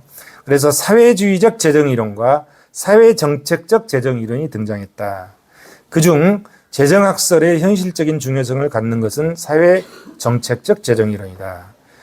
이것은 자본주의의 틀 속에서 폐해를 시정하자, 이런 거죠. 자본주의 틀 안에서 현실의 사회경제 문제를 해결하자, 이런 관점이다. 이런 거죠. 결국 사회계량적 재정이론, 즉 사회정책적 재정이론이죠. 똑같은 말이죠. 사회계량적 재정이론은 현실의 자본주의 경제체제의 기초에 손을 대지 말고 그걸 인정하고 여기에서 나타나는 폐해를 제거하려고 특정한 조건 하에서만 발생하는 폐해라고 생각해서 이 조건을 제거하려고 기도하는 것이 사회정책학파의 재정이론의 기본적인 입장이었다. 대표적인 학자가 누구다? 바그너다. 바그너의 재정학이 반세기를 지배를 했잖아요. 독일이 재정학이 굉장히 발전했던 것 같아요. 바그너는 사회시대의 대표적인 재정학자다. 독일의 정통 재정학파, 독일의 재정학의 3대 거성, 바그너, 스테인, 샤플. 정통파 재정학의 특징. 첫째, 독일 정통파 재정학의 국가활동의 국민경제 전체에 대한 생산성을 인정했다. 경비의 생산적인 성격을 인정했다. 두 번째, 사회정책적인 입장에서 재정을 논의했다. 세 번째, 정교한 재무행정이론을 전개했다. 이런 특징이 있다. 이런 거죠. 바그너의 재정이론은 사회정책적 재정이론의 대표적인 학자인 바그너의 재정이론을 한번 살펴보자. 이런 얘기죠. 바그너. 첫째, 국가활동 증대의 법칙. 자, 이런 사회정책적 목적의 자본주의 폐해를 시정하려고 하니까 뭐로 시정한다고 그랬습니까? 첫째는 법을 제정하고 두 번째는 돈이 있어야 되잖아요. 그게 재정이잖아요. 재정을 확보하려고 하니까 어떻게 되죠? 세금을 많이 걷어야 되는 거지. 세금을 많이 걷다 보니까 어떻죠? 정부의 재정, 정부의 경비가 급격하게 올라가더라. 그래서 경비 팽창의 법칙을 이제 얘기하게 나오는 거죠. 경비, 국가활동 증대의 법칙, 경비 팽창의 법칙, 이런 것들이 이제 나오는 거지. 그래서 첫 번째, 바그너는 국가활동 증대의 법칙을 주장했죠. 재정적인 측면에서는 경비 팽창의 법칙. 이런 이유 때문에 국가의 경비는 급격하게 팽창한다. 즉, 경비 자체가 이제 국가의 재정은 급격하게 팽창해 간다. 이런 얘기잖아요. 이게 국가활동 증대의 법칙 또는 경비 팽창의 법칙이라고 했다. 그리고 옛날에는 어떻게 됐습니까? 옛날에는 그냥 그 뭐라고 했죠? 전근대적 국가의 보복 원리. 상대방이 우리나라를 침범하면은 준비를 못하면 당하고, 준비하고 있으면 그냥 엄청난 보복으로 이렇게 가고, 뭐 이렇게 했는데, 이제 근대 와이버스는 보복의 원리를 하는 게 아니라 뭐죠? 예방의 원리가 도입되는 거지. 예방의 원리. 우리나라 1950년대 전쟁이 나서 1953년도에 휴전되고 지금도 전쟁이 종료되지 않은 상태잖아요. 그러나 아직 전쟁은 없잖아요. 전쟁이 없어. 근데 우리나라는 지금 항공모함도 가지려고 그러고 핵잠수함도 가지려고 그러고 세계적인 무기 수출에 세계적인 국가로 지금 이런 것들은 다 뭐죠? 예방의 원리가 적용하는 거죠. 예방의 원리. 어떤 사람은 전쟁이 없으니까 국방비 줄여가지고 그럼 사회복지에 씁시다. 그러는 순간 국방비 줄여서 사회복지에 쓰는 순간 이웃나라가 우리나라한테 와서 먹히는 거야. 먹히는 거야. 그렇잖아요. 먹히는 거야. 그러면은 안 먹히려면 어떻게 해야 돼? 평상시에 준비를 하고 있어야 돼. 우리나라가 현무 파이브를 가지고 있으면은 우리를 이웃나라가 무섭게 본다 이거야. 전쟁은 안 일으킨다 이거야. 그러나 아무것도 없으면 얼른 주워 먹는 거지. 그게 국제 질서, 국제 사회예요. 힘 없으면 당하는 것이 국제 사회잖아요. 우리 인간 사회 이런 것처럼 이런 사회가 국제 사회는 힘이 지배하는 사회야. 힘이 지배하는 사회가 국제 사회고 힘이 결국은 뭘 유지해 주는 거죠? 힘이 평화를 뒷받침해 주는 거지. 힘이 없으면 평화가 없는 거예요. 국제 사회는. 그렇잖아요. 힘이 없으면 그러면은 그 힘을 갖고 있기 위해서는 어떻게 돼? 힘이라는 국방도 있고 경제도 있고 뭐 여러 가지 있을 수 있지만 국방력을 가지고 있어야 되잖아요. 근데 전쟁도 일어나지 않은데 가져왔다. 그건 무엇 때문에? 현대국가, 근대국가 이후에 뭐다? 예방의 원리다. 예방의 원리. 그 이전에는 뭐였죠? 보복의 원리가 지배했는데 예방의 원리가. 그런데 전쟁이 일어나지 않지만 그걸 예방하기 위해서 엄청난 국가 예산을 쓰잖아요. 그러다 보니까 어떻다? 경비 팽창의 법칙에 한 요인으로 작용한다. 뭐 이런 얘기 같습니다. 자, 그리고 전쟁을 예방하기 위해서 평상시에도 거액의 군사비를 지출한다든지 노동자 문제가 발생하는 것을 예방하기 위해서 매년 사회정책적 비용을 지출한다든지 이런 것들이 경비 팽창을 원인이 되더라 이런 얘기죠. 문화국가는 법적, 권력적 목적을 추구하는 데 그치지 않고 문화적, 후생적인 목적을 추구한다. 그래서 국가 활동이 질적으로나 양적으로나 상승하고 증대하더라. 그래서 이거를 박은혜는 뭐라 했다? 경비팽창의 법칙이라고 그랬다. 국가 활동 증대의 법칙이라고 했다. 그 다음에 두 번째, 사회정책적 과세의 원리를 주장했다. 이런 얘기죠. 사회정책적. 돈이 많이 필요하잖아요. 이런 시정, 부의 빈부격차, 노동의 문제 이런 걸 시정하기 위해서는 돈이 많이 필요하기 때문에 그러면 재정을 튼튼하게 하기 위해서 세금을 많이 걷어야 되는데 어떻게 해야 될 것이냐 이런 문제가 나오죠. 자, 조세 정책 중에서 분배 과정의 불평등을 시정한다는 사회정책적 역할이 부여되고 재정 수입으로서 수입 목적을 갖는 조세 이외에 사회정책 목적을 갖는 조세를 채용하는 사회정책적 과세 원리를 주장했다. 이게 이 글자로 표현 안 했지만 이게 뭐죠? 능력설이다. 이게 능력설. 아까는 아담 스미스는 뭐라고 그랬습니까? 정부가 국민에게 편익을 제공해 주니까 공익, 공공의 이익, 그게 편익이잖아요. 편익을 제공해 주니까 편익에 대한 대가로 세금을 내야 된다 이랬잖아요. 그게 이익설이라고 그랬죠. 그런데 박은혜는 이제 뭐라고 얘기하죠? 편익과 아무 상관없다. 네가 능력이 있으면 편익하고는 상관없이 국민은 네가 능력이 있으면 그 능력에 따라서 세금을 내라 이렇게 주장하는 거지. 능력에 따라서 능력이 있으면 능력에 따라 세금을 낸다. 자, A라는 사람은 300만 원의 능력이 있으니까 50만 원만 세금을 내고 B라는 사람은 월급 1000만 원 받은 능력이 있으니까 200만 원 세금을 내고 이게 뭐죠? 능력설에 의해서 능력에 따라서 세금을 내라. 이게 조세 공평이다. 이렇게 주장하는 거잖아요. 이유는 뭐 때문에 세금을 더 많이 걷어야만이 그 세금을 가지고 재정이 충족이 되고 그놈을 정부가 시장에 개입해서 시장을 치유할 수 있다. 이렇게 이제 보는 거죠. 이게 능력설이를 주장하는 거죠.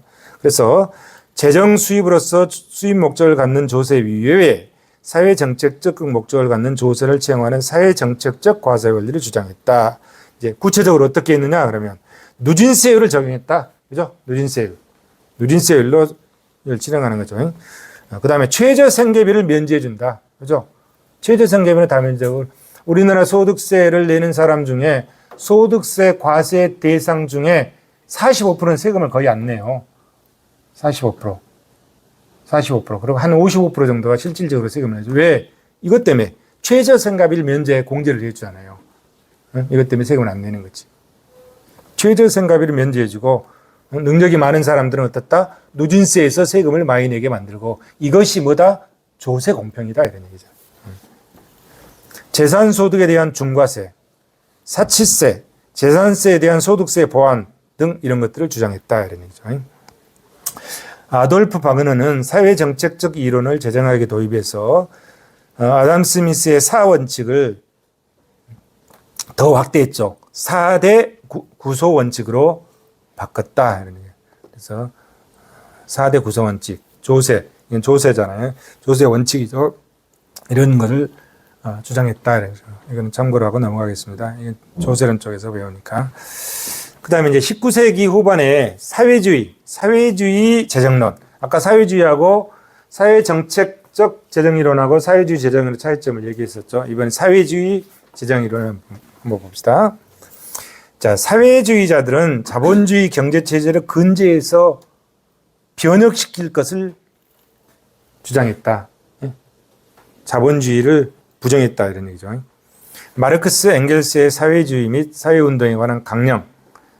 실천적으로 마르크스주의에선 독일 사회민주당의 당대에서 채택된 강령, 사회개량적 재정이론 주창자들의 정책 지향과 내용에서 본질적인 차이가 없었다. 정책의 내용에는 본질적인 차이가 없어. 이 두 개가. 본질적인 차이가 없었다. 그러나 경제체제를 바라보는 눈이 틀렸다. 이런 얘기죠. 눈이 달랐다. 틀린 게 아니라 달랐다. 이런 얘기죠. 그래서 이들이 주장하는 사회주의 입장의 재정 강령을 보면 간접세 폐지, 고도의 누진소득세 실시, 고도의 누진적 재산세나 상속세 실시 이 내용은 사회정책 합파도 거의 비슷해요. 내용이. 거의 비슷해. 사회주의자들의 재정정책적인 주장을 누가 있는가 봅시다. 학자들이 라살, 마르크스, 엥겔스 의 경제 및 재정학설을 근본으로 하여 귀결된 것들이다. 막스와 엥겔스는 사회주의를 역사적 형식적 기초 위에 구축했다. 막스주의. 마르크스와 엥겔스는 특별한 관계였던 것 같아요. 마르크스는 굉장히 가난한 사람이었어요. 마르크스는. 엥겔스는 굉장히 부유한 사람이었어. 그래서 마르크스가 이 사람들이 혁명에 실패하고 나서 마르크스가 자본론을 쓸 때 돈을 누가 대줬습니까? 엥겔스가 다 대줬어요. 엥겔스가 대줬어. 마르크스가 자본론을 쓰면서 자식들을 3명을 잃잖아요. 먹을 게 없어가지고. 그래가지고 어디만 바라보고 있습니까? 마르크스가 영국에서 자본론을 쓸 때 저쪽 대륙에 있는 엥겔스만 쳐다보고 있는 거죠. 언제 나한테 돈 보내주나. 근데 엥겔스는 꾸준히 돈을 보내줘서 결국은 마르크스가 자본론을 썼잖아요. 이렇게 마르크스의 자본론은 굉장한 책이잖아요. 그 책을 쓸 수 있게끔 뒷받침해 준 사람이 이제 학술적인 측면에서 보면 누구였었다? 엥겔스였다. 엥겔스는 부유했어요. 자, 그리고 이제 근대 재정이론까지 오네요. 이제 근대 재정이론. 1차 세계대전 이전. 자, 19세기 후반에서 20세기, 1920년대 그 반세기 동안 바그너의 재정학설 혹은 재정학이 학계를 지배했다. 세계를 다 지배했죠. 사람들은 바그너류의 재정학의 입장에서 각국의 재정 행정을 논하고 재정의 시사적 문제점을 탐구했다. 당시의 자본주의가 가지고 있던 특정한 조건 중 몇 가지를 수정하기 위해서 정부가 개입하면 일단 경제체제는 안정적으로 유지되고 운영되었던 시대였기 때문이다. 1차 세계대전 이후. 자, 1차 세계대전이 언제, 1차 세계대전이 1914년도에 발발을 해가지고 1918년도에 끝났죠. 14년에서 18년도에 끝났죠. 자, 1차 세계대전 이후 전후 재정의 새로운 단계에서는 당면한 문제를 해결하기 위해서 새로운 재정학설이 필요했다. 독일은 1차 세계대전에 패배함으로써 파국적인 인플레이션, 배상 부담의 문제, 중과세 문제 등 새로운 시대의 재정이 당면한 문제를 해결해야 될 입장이었다.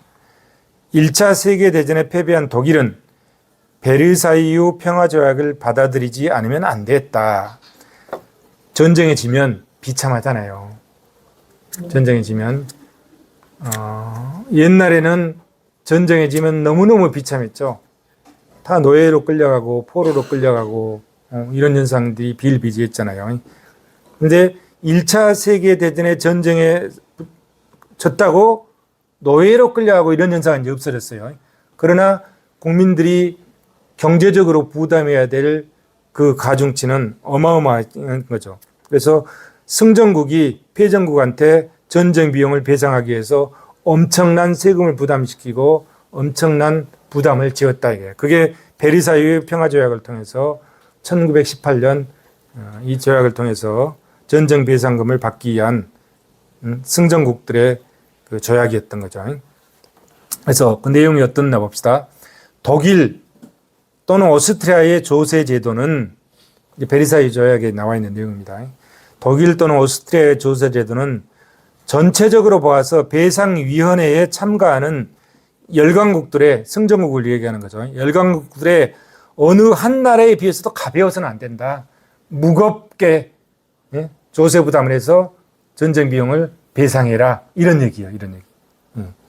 그래서 독일의 그러면 이제 이런 고통 속에서 독일은 이런 고통을 감내해야 되잖아요. 그럼 독일의 패전국의 입장에 있던 독일의 경제학자들, 독일의 재정학자들은 이 주어지는 환경을 극복하기 위해서 재정 이론을 어떻게 발전해 가겠느냐 이런 얘기지.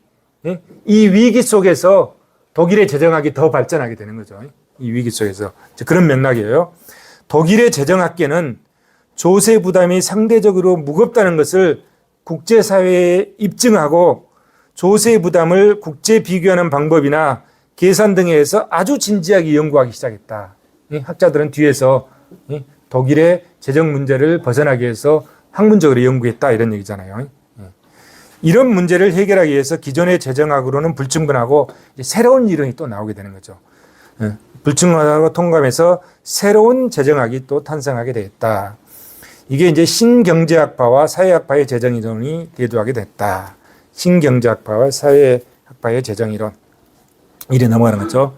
여기에 이제 베르사유 평화조약이 나오는데 1차 세계대전이 1918년도에 끝나면서 여기에 평화조약을 맺으러 간 사람의 한 사람이 누구였습니까? 케인즈였어. 영국의 재무성에 근무했던 케인즈라고 하는 말단 공무원이 여기에 참여해서 베르사유 평화조약을 맺은 거죠. 이 자리에 케인즈가 갔던 거예요. 그리고 평화조약을 맺고 나서 케인즈는 바로 어떻게 됐습니까? 배 타고 어디로 갔죠? 미국으로 건너갔지. 바로 미국으로 건너갔어요. 여기서 평화조약을 해서 영국 재무서의 공무원을 그만두고 미국으로 건너가서 미국에서 활동을 시작한 거죠. 그러면서 이때가 이제 1918년이니까 1929년에 미국의 세계 대공황이 났잖아요. 세계 대공황이. 그러면 1929년에 미국의 세계 대공황은 어떻게 났을까요? 그것도 이제 재밌어. 가만 보면. 자. 1914년부터 1918년까지 세계 1차 대전이야. 1차 대전이야. 여기에 베르사유 평화조약이 있다고 그랬잖아요. 여기에 케인즈가 있어서 케인즈. 자, 이 전쟁은 어디서 났습니까? 이 전쟁은 유럽에서 났어요. 유럽에서 났어. 근데 여기는 유럽의 건너편은 뭐죠? 아메리카가 있잖아요. 아메리카. 응? 아메리카. 여기에 뭐 어떤 나라가 있죠? 미국이 여기 있었잖아요. 여기에 전쟁이 나니까, 자, 독일하고, 오스트리아, 뭐 또, 뭔 나라 있잖아요. 영국, 그 다음에, 프랑스, 몇 나라 이렇게 있잖아요. 이렇게. 이거 막 치고받고 싸우잖아요. 독일하고 영국 쪽하고 이제 치고받고 싸운단 말이에요. 그러니까 이제 이 유럽의 영국 쪽이 이제 전쟁에 앉아야 되니까 어디다 도움을 요청하죠? 야, 우리 좀 도와줘. 미국한테. 우리 좀 도와줘. 미국은, 그래? 뭐로 도와줄까? 그래서 여기서 이제 도와주기 시작한 게 뭐죠? 곡물. 먹어야 전쟁 아닙니까? 식량. 그다음 뭐? 무기. 이 도와준 거지. 도와줬어. 응? 그러면 이제 이 무기 산업, 곡물 산업, 미국은 엄청난 호황에 직면하는 거죠. 엄청난 호황에 직면했죠. 호황에. 응? 예, 미국은 여기 전쟁 특수를 누리는 거지 뭐. 전쟁 특수를. 그러면 자, 무기와 식량을 보내주니까 여기서는 어떻게 되죠? 이 유럽에서는 그 대가를 뭐로 보내죠? 금으로 받는 거지. 그래서 세계의 거의 모든 금이 어디로 가죠? 미국으로 가는 거예요. 미국으로 집중되기 시작한 거지, 이 금이. 예? 그러면서 미국은, 자, 이 전쟁 기간 동안에 미국은 엄청난 호황을 넣어라. 누구의 죽음은 나의 행복이지 뭐. 응? 누구의 손에는 나의 행복. 유럽의 전쟁은 미국의 행복이었지. 이 특수를 누리는 거죠. 근데 1918년도에 전쟁이 딱 끝났잖아요. 그러면 전쟁이 딱 끝나니까 미국에는 어떤 영향을 미쳐? 전쟁이 딱 끝나면서 미국에 이제 타격이 오기 시작한 거지. 엄청나게 만들어놨던 그 시설들, 이런 것들, 이게 이제 잘 안 팔리잖아요. 그러면서 이게 이제 1929년 세계 대공황이 나잖아요. 날 수밖에 없는 거지. 전쟁이 끝나서 미국 특수가 사라지면서 이 18년도부터 이 사이까지의 우여곡절 쪽에 여기서 폭발한 거예요. 여기서 폭발한 거지. 근데 여기서 폭발할 때 누가 갔습니까? 케인즈가 진짜 천재야.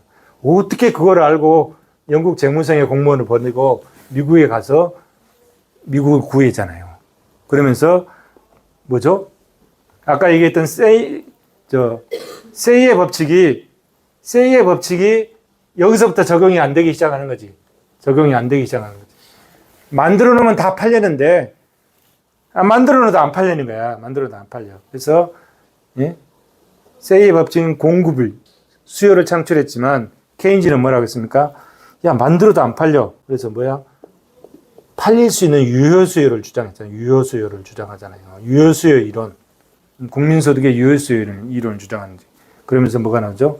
여기서 고시경제학이 나오기 시작합니다. 그러면서 아까 고전학파의 고전경제의 아버지가 아담 스미스라면 고시경제의 아버지는 누구죠? 케인즈로 발전해 가는 거죠. 케인즈가 이렇게 건너간 거예요. 그래서 세계 대1차 대전에 그 특수를 누린 미국에 건너가서 미국이 폭망할 때 그 미국을 구하면서 새로운 경제 이론이 나타나기 시작한 거죠. 자, 이제 세계 제1차 대전이 끝나고 신경제학파와 사회학파의 재정 이론이 대두가 됐죠. 넘어갑니다. 자, 신경제학파의 재정 이론. 자, 신경제학파의 재정 이론. 바그너의 재정학과 삭스의 재정학이 합쳐졌다. 자, 바그너의 재정학과 삭스의 재정학이 합쳐진 게 신경제학파의 재정 이론이다. 재정학상의 신경제학파는 두 개 합쳐졌다는 거고, 바그너로부터는 재정을 독자적인 경제 조직으로 인정한다는 관점을 계승했다. 자, 재정이 독자적인 경제 조직이다. 그 다음에 삭스로부터는 재정을 경제 이론적으로 해명하라는 입장을 계승했다. 경제 주체 중에 경제 주체 중에 가계와 기업, 그리고 정부였잖아요. 그러면 정부의 독자적인 경제 조직으로서의 인정한다는 관점, 바그너의 관점을 계승하고, 삭스로부터는 재정을 경제 이론적으로 해명하라는 입장을 계승했다. 그래서 재정과 사경제의 이원적인 경제 조직을 주장했다. 여기 보면 여기는 이제 이게 사경제잖아요. 이게 아까 사적시장이니까 뭐라고 그랬습니까? 사익을 추구하는 시장이다 이런 얘기예요. 사경제. 그 다음에 재정이라는 게 뭐야? 이거는 공공부문은 공공경제잖아요. 이 사적경제, 민간부분, 시장경제, 민간부분 같은 말들이잖아요. 사적경제에 비해서 여기는 공공부분, 공공경제, 정부경제다 이런 얘기죠. 이 둘을 어떤 관점으로 바라보느냐, 이게 이제 차이가 있는 거야. 이 시장경제와 이 공공부분, 공공경제로 가죠. 공공경제를 어떤 관점으로 바라보느냐, 두 가지 관점으로. 하나는 이거를 교착관계로 보느냐, 두 번째 이질성으로 보느냐 이거야. 이게 같이 밀착되어 있다고 보느냐, 아니면 이것과 이거는 별개로 보느냐, 이 두 가지 관점이 나타났다. 이해되시죠? 이 시장경제와 공공경제를 교착이라는 거는 딱 달라붙어서 같이 움직인다는 거잖아요. 이거로 보느냐, 아니면은 시장경제와 공공경제가 별개다, 이질성, 이렇게 보면 두 가지 관점으로 나눠진다 이런 얘기죠. 그래서 재정이라는 거는 공공경제를 얘기하는 거잖아요. 재정과 사경제는 뭐야? 시장경제를 얘기하는 거잖아요.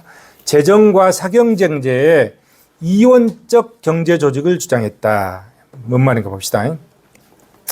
신경제학파는 재정을 사경제와는 다른 원칙에 의해서 움직이는 독자적인 경제 조직으로 인정했다. 이질성을 얘기하는 거잖아요. 독자적인 경제 조직으로 인정했다. 일반적으로 현실의 자본주의 경제는 재정과 사경제와의 대립관계다. 대립관계 및 양경제 조직 간의 상호 교착관계라고 하는 모습으로 그 특질이 규명된다고 설명된다. 그래서 재정과 사경제의 이원적 경제 조직을 주장했다. 신경제학파들이. 이원적 경제 조직이라고 주장했다. 바그너는 개인적 공동적, 자선적 원칙에 입각한 삼원적 경제 조직으로 주장했다. 또 박근혜는 삼원적으로 주장했다. 이런 거죠. 그런데 오늘날에 있어서 신경제학파의 재정 이론은 아직도 독일 재정학계의 주류다. 재정과 사경제와는 대립의 중점을 두는 쪽과 교착의 중점을 두는 쪽으로 나눠진다. 이제 이게 두 개로 나눠진다는 거잖아요. 대립의 중점을 두느냐, 이게 대립, 이질성, 이게 대립이요. 이 여기에 중점을 두느냐, 교착관계, 교착의 중점을 두느냐, 두 가지로 나눠진다. 그리고 결론부터 얘기하면 이것은 살아남고 이것은 없어졌다. 이게 붙어요. 같이 띄워놓고 설명할 수 없는 거잖아요. 지금 현대에 왔잖아요. 그래서 교착관계로 보는 학설은 살아남고 이질성, 대립관계로 보는 학설은 죽었다. 이런 얘기잖아요. 그 두 개의 관계를 뒤에서 살펴보는 겁니다. 자, 재정과 사경제의 대립의 중점으로 관계, 이질성. 이게 별개다, 이게.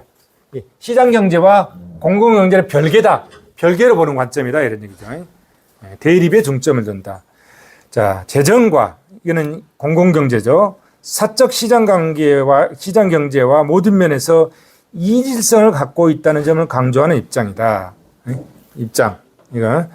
이들의 재정 이론은 주어진 국가의 형이상학적인 규정에서 출발하고 국가를 공동체 이념을 실현시키기 위한 기관으로 생각해서 재정을 그 이념을 실현시키기 위한 경제적 수단의 조직이라고 보는 사고방식이다. 따라서 재정도 주어진 국가 이념을 실현하기 위한 경제적 수단으로 생각했다. 재정과 사적 시장 경제와의 상호 교착 관계의 경제 이론적 분석에 들어갈 계기도 발행하지 못했다. 여기서 끝나고 교착 관계로 들어가지 못했다 이런 얘기잖아요. 이러한 재정 이론은 형식주의적이고 내용이 없는 것으로 떨어질 위험성이 다분히 있는 것 같았다. 이러한 경향을 가는 이원적 경제 조직으로 주장하는 사람들이 리첼 외에 카셀 등이 있었는데 이와 같은 경향을 가진 재정학은 1920년대와 1930년대 민족주의 분위기에는 세력을 떨쳤으나 세계 대2차 대전 이후 파시즘의 출현과 더불어서 급속히 몰락했다. 이렇게 두 개를 시장경제와 공공경제를 서로 대립적인 관점, 이질성으로 보는 것은 없어지고 상호 보완적이고 교착적인 관계로 보는 학설이 현재로 살아남았다. 이런 얘기잖아요. 그래서 대립으로 보는 것은 죽고, 그 다음에 이제 두 번째 교착으로 보는 것이죠. 재정과 사경제의 교착 관계를 중시하는 입장. 자, 재정과 시장 경제와의 교착 관계의 중심을 두고 이원적인 경제 조직을 전개하는 재정 이론이다. 앞의 경위보다는 형식적인 무위험성에 떨어지는 경우가 적었다. 1930년대부터 특히 세계 제2차 대전으로부터 점차로 재정 정책의 요소를 섭취하고 자신들의 재정학 체계 속에 포함시켜 그 내용을 충실히 하려고 노력했다. 여기 학자들은 노이마르크, 콜롬 이런 학자들이다. 먼저 콜롬 생각을 한번 보죠. 콜롬은 경제 조직의 이원적 교착 관계를 국민소득이라는 계량화할 수 있는 개념을 가지고 통일적 이론적으로 파악했다. 그는 재정 수요를 주어진 것으로 해서 그 수단 조절의 강제성에만 주목한 것이 아니고 급부의 강제성과 급부의 기관적 성격의 재정의 본질을 찾고자 했다. 그렇게 함으로써 재정 주체의 구조 분석의 길을 열어놓았다. 오늘날은 신경제학파 재정 이론은 아직도 독일 재정학계의 주류이고 그러나 이러한 학파의 대두 당시에 방법론적인 신선미를 상실한 지 오래며 점차적으로 전통적 재정학으로 되었다고 할 수 있다. 결론은 이질성이 있는 것은 없어지고 교착관계로 파악하는 부분이 현대로 남아있다 이런 얘기죠. 자, 그래서 재정 사회학이 대두됐다. 사회학파의 재정 이론. 사회주의 학파가 아니라 사회학파잖아요. 독일의 제1차 대전이라고 하는 위기 속에서 재정 사회학이 대두됐다. 현실적으로 제1차 세계대전을 계기로 독일이 붕괴되고 사상적으로 독일의 사회민주당의 사상이 재정 학설적 면에서는 박은혜의 재정 이론, 경제학이나 사회학의 방법 및 내용의 여러 면에서는 존 바르트, 베버 등의 학설을 기초로 한다. 재정사회학자의 재정이론, 전통적 재정인. 자, 전통적 재정학의 이런데 재정사회학자는 이렇게 생각한다. 이렇게 보는 거예요. 먼저 전통적 재정학을 보면 재정 현상을 연구하고 그 배후에 정치나 경제를 여건으로 받아들여서 재정을 이러한 이것에서 절단해서 고립된 문제로 취급했다. 전통적으로는. 근데 이것을 비판하고 접근하는 게 재정사회학의 학자들이다. 이런 거죠. 그래서 재정사회학의 학자들은 전통적 재정학의 이 고립된 문제를 비판했다. 이거 비판하고 재정이 사회, 정치 및 경제와 밀접하게 관련되어 있는 문제 영역이라고 인식했다. 윤리적 국가관을 배격하고 국가의 구조 분석의 길을 열려고 노력했다. 재정의 사회, 경제, 문화사에 있어서 중요성을 인식하고 이러한 관점에서 역사 연구를 진행시킴으로써 사회, 경제사 연구를 발전시키는 하나의 요인이었다. 여기에 학자들은 골드쉐이드, 슌페터 등이다. 1920년대부터 1920년대에 젝트, 1930년대에 술탄, 1930년대 이후에 만 이런 학자들이 있다. 이제 1960년대로 넘어옵니다. 1960년대. 이제 1960년대로 넘어오기 전에 너무 복잡하다. 지워버리고 60년대로 넘어오기 전에 2차 세계대전이 일어나잖아요. 1차 세계대전이 여기 이제 1차 세계대전이 1918년에 끝나고 2차 세계대전이 1939년에 일어난가요? 40년인가? 1939년 이후. 자, 이 사이에, 자, 1939년 정도 잡고, 이 사이에, 그럼 1918년 독일이 폐망했잖아요. 1918년 독일이 폐망하고, 20년 잡고, 30, 40. 불과 몇 년 됩니까? 몇 년? 20년밖에 안 되잖아요. 20년. 자, 20년밖에 안 돼. 21년. 1차 세계대전에 폐망한 독일이 불과 21년 만에 뭘 일으키죠? 다시 2차 세계대전을 일으키잖아요. 이게 여러분 상상이나 갑니까? 상상이 안 되잖아요. 궁금하지 않으세요? 왜 어떻게 여기서 쫄딱 망한 독일이 어떻게 국가 재정을 확충해서 탱크 만들고 군인들 월급 주고 수백만 명 군인들 월급 주고 탱크 만들고 그 재정이 어디서 나왔냐 이런 얘기죠. 여기서 쫄딱 망했는데 불과 20년 만에 가능한 일입니까? 불가능하잖아요. 불가능하잖아요. 그에 대한 답을 써놓은 게 여기다. 시간이 없어서 설명 못하는데 앞부분에 보면은 제가 찾은 답이에요. 보면 자, 독일이 1차 세계대전 패전국이자 베르사유 체제의 최대 부담국이었음에도 불구하고 불과 20년 만에 세계 제2차 대전을 개전할 수 있었던 재정적 기반이, 우리는 재정학 시간이니까 재정적 기반은 단일한 부의 원천이 아니라 국제금융, 국내 제도, 그리고 정치적 동원이 결합된 구조에서 나왔다. 핵심을 단계별로 정리하면 다음과 같다. 배상금은 현금 고갈이 아니라 정치적 압박 장치였다.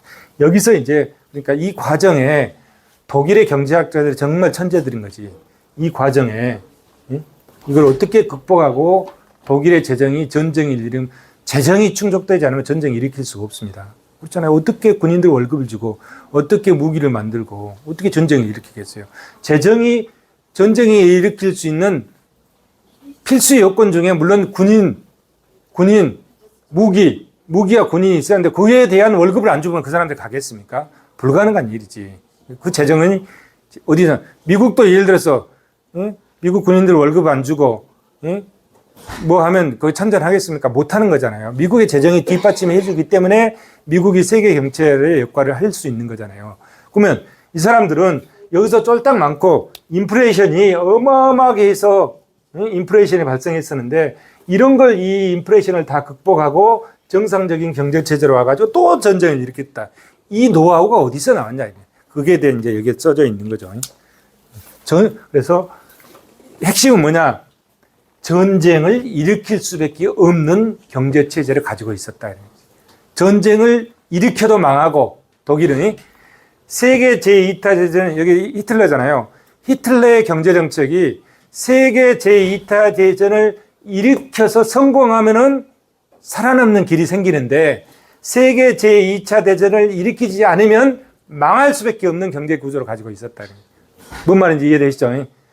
2차 대전을 일으켜야만이 살아남는다. 이런 얘기예요. 경제 체제가 그렇게 돼 있었어. 그 답이 여기 써졌다. 이제 이걸 참고하시고, 자, 쭉 넘어가서 이제 1960년대로 옵니다. 60년대. 자, 굉장히 많은 이제 여기서 이론이 나오죠.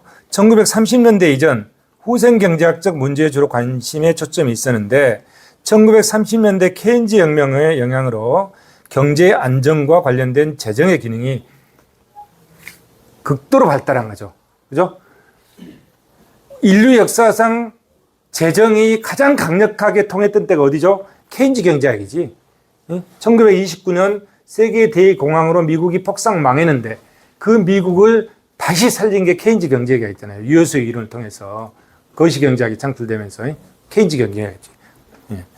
케인즈의 영향을 혁명의 영향으로 경제 안정과 관련된 재정의 기능이다. 그래서 이때 재정이 정상화된 거죠. 1950년대 미시적인 자원 배분의 문제로 전환됐다. 이제 50년대 방향이 바뀌잖아요. 1950년대 와서는 미시적인 자원의 배분 문제로 전환됐다. 그리고 1960년대 이후는 이제 뭐로 가냐면 1960년대는 재정학자들이 많은 문제에 손을 대기 시작했다. 공공재 이론과 공공경제학이 재정학이 되었다. 여기 이 공공재라고 있잖아요. 이 용어가 언제 나왔다? 1960년대 이후에 나왔다. 60년 이후에. 물론 아까 제가 설명을 할 때 아담 스미스가 국방과 사법과 치안과 사회간접자본 이게 공공재라고 했지만 공공재라는 용어 자체는 없었죠. 공공재라는 용어 자체는 1960년대 이후에 공공재 이론이 나오기 시작했다면 얼마 안 됐잖아요. 1960년대 이후에. 지금은 공공재를 다 설명하잖아요. 자, 공공재 이론. 이제 공공재가 뭐냐, 이제 공공재 이론을 보는 거예요. 공공재 이론을 여기서 나오고 보고, 다음 시간에는 이제 공공재 이론에 대해서, 공공경제와 공공재 이론에 대해서 집중적으로 이제 설명을 해 나가는 겁니다. 먼저 이제, 경제 이론, 재정학 발전 과정에 이제 잠깐 보는 거예요. 공공재와 사경재의 구분 논의는 이게 공공재라고 했잖아요. 여기가.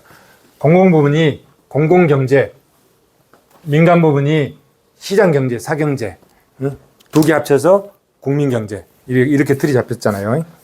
공공경제와 사경제 구분의 논의는 자원을 정부와 민간 사이의 효율적입니다. 자원을 누가 쓸 것이냐, 민간이 자원을 쓸 것이냐, 정부가 자원을 쓸 것이냐, 이걸 뭐라고 했죠?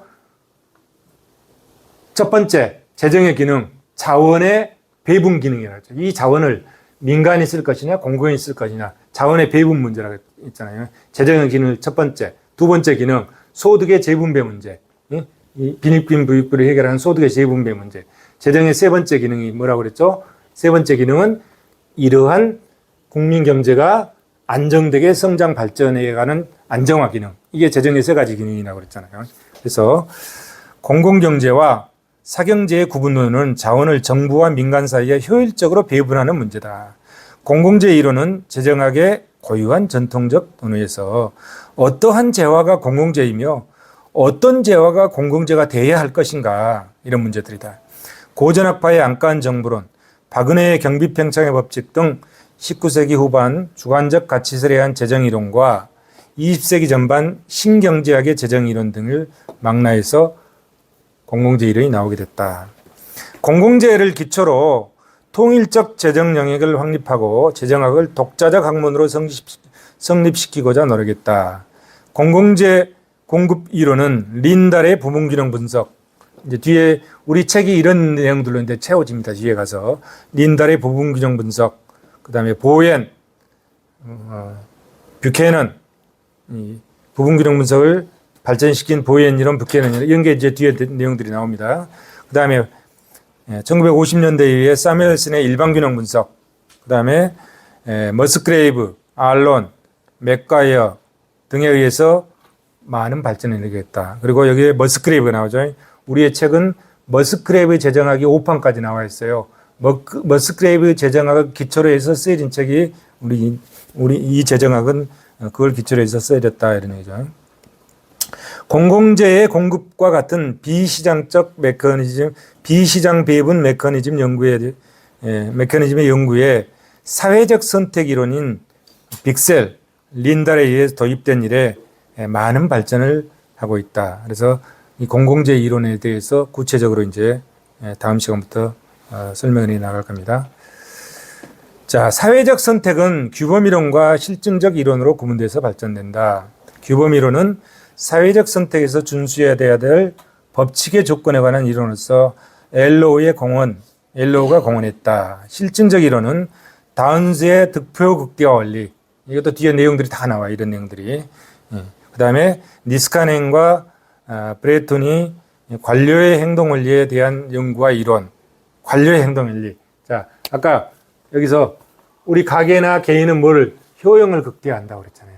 기업은 이윤을 극대화한다고 그랬잖아요. 사익을 추구하는 거죠. 시장 경제니까 사익을 추구하는데, 관료는 그럼 뭐냐? 관료는 누구야? 관료는 여기에 속하잖아요. 여기에 속한 게 관료잖아요. 관료. 그 다음에 여기에 속한 게 관료, 또 정치가들.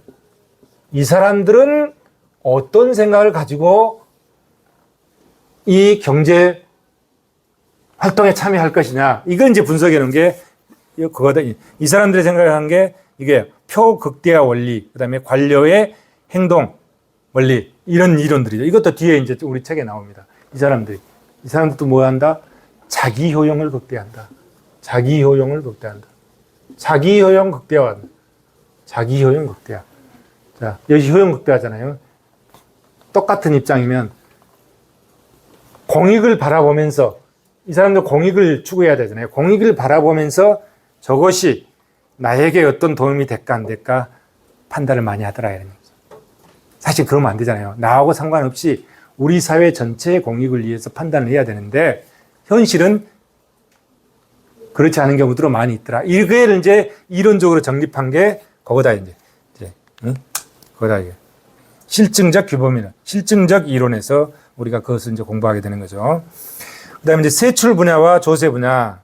세출 분야와 조세 분야는 뭐예요? 세출이라는 건 이거잖아요. 세출이라는 거는 재정 지출, 돈을 쓰는 거죠. 조세 분야는 뭐야? 재정 수입, 돈을 걷어들이는 거죠. 이 두 개. 수입과 지출을 얘기하는 거잖아요. 재정 수입과 재정 지출.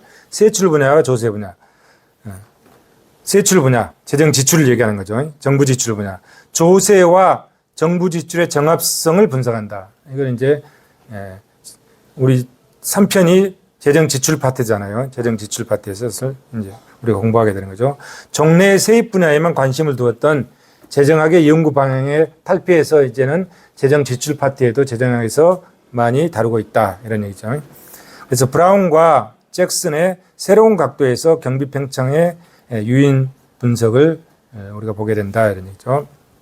그 다음에 세입 분야, 걷어들인 분야였잖아요. 세입 분야, 조세 수입, 재정 수입 분야, 조세 정가와 기착에 대한 연구와 그에 따른 실증 분석들이 결과물로 많이 나왔다. 그래서 최적 조세 이론, 이런 거 뒤에 다 나오죠.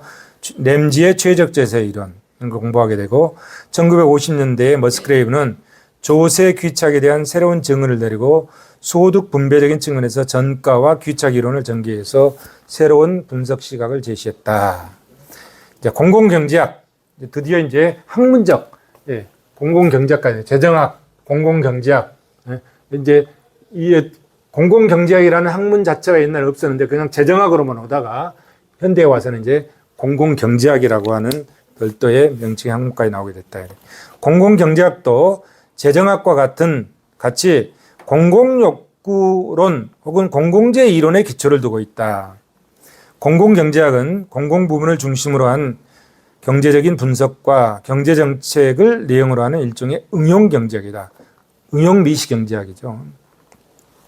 종래에는 재정학과 후생경제학이 공공부문의 경제활동을 직입했는데 그렇다 이런 얘기죠. 공공경제학은 재정학을 아버지로 하고 후생경제학을 어머니를 해서 탄생한 새로운 학문이다.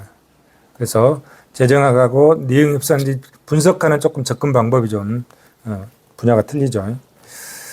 자, 이렇게 해서 재정학의 발달 과정을 다 봤습니다.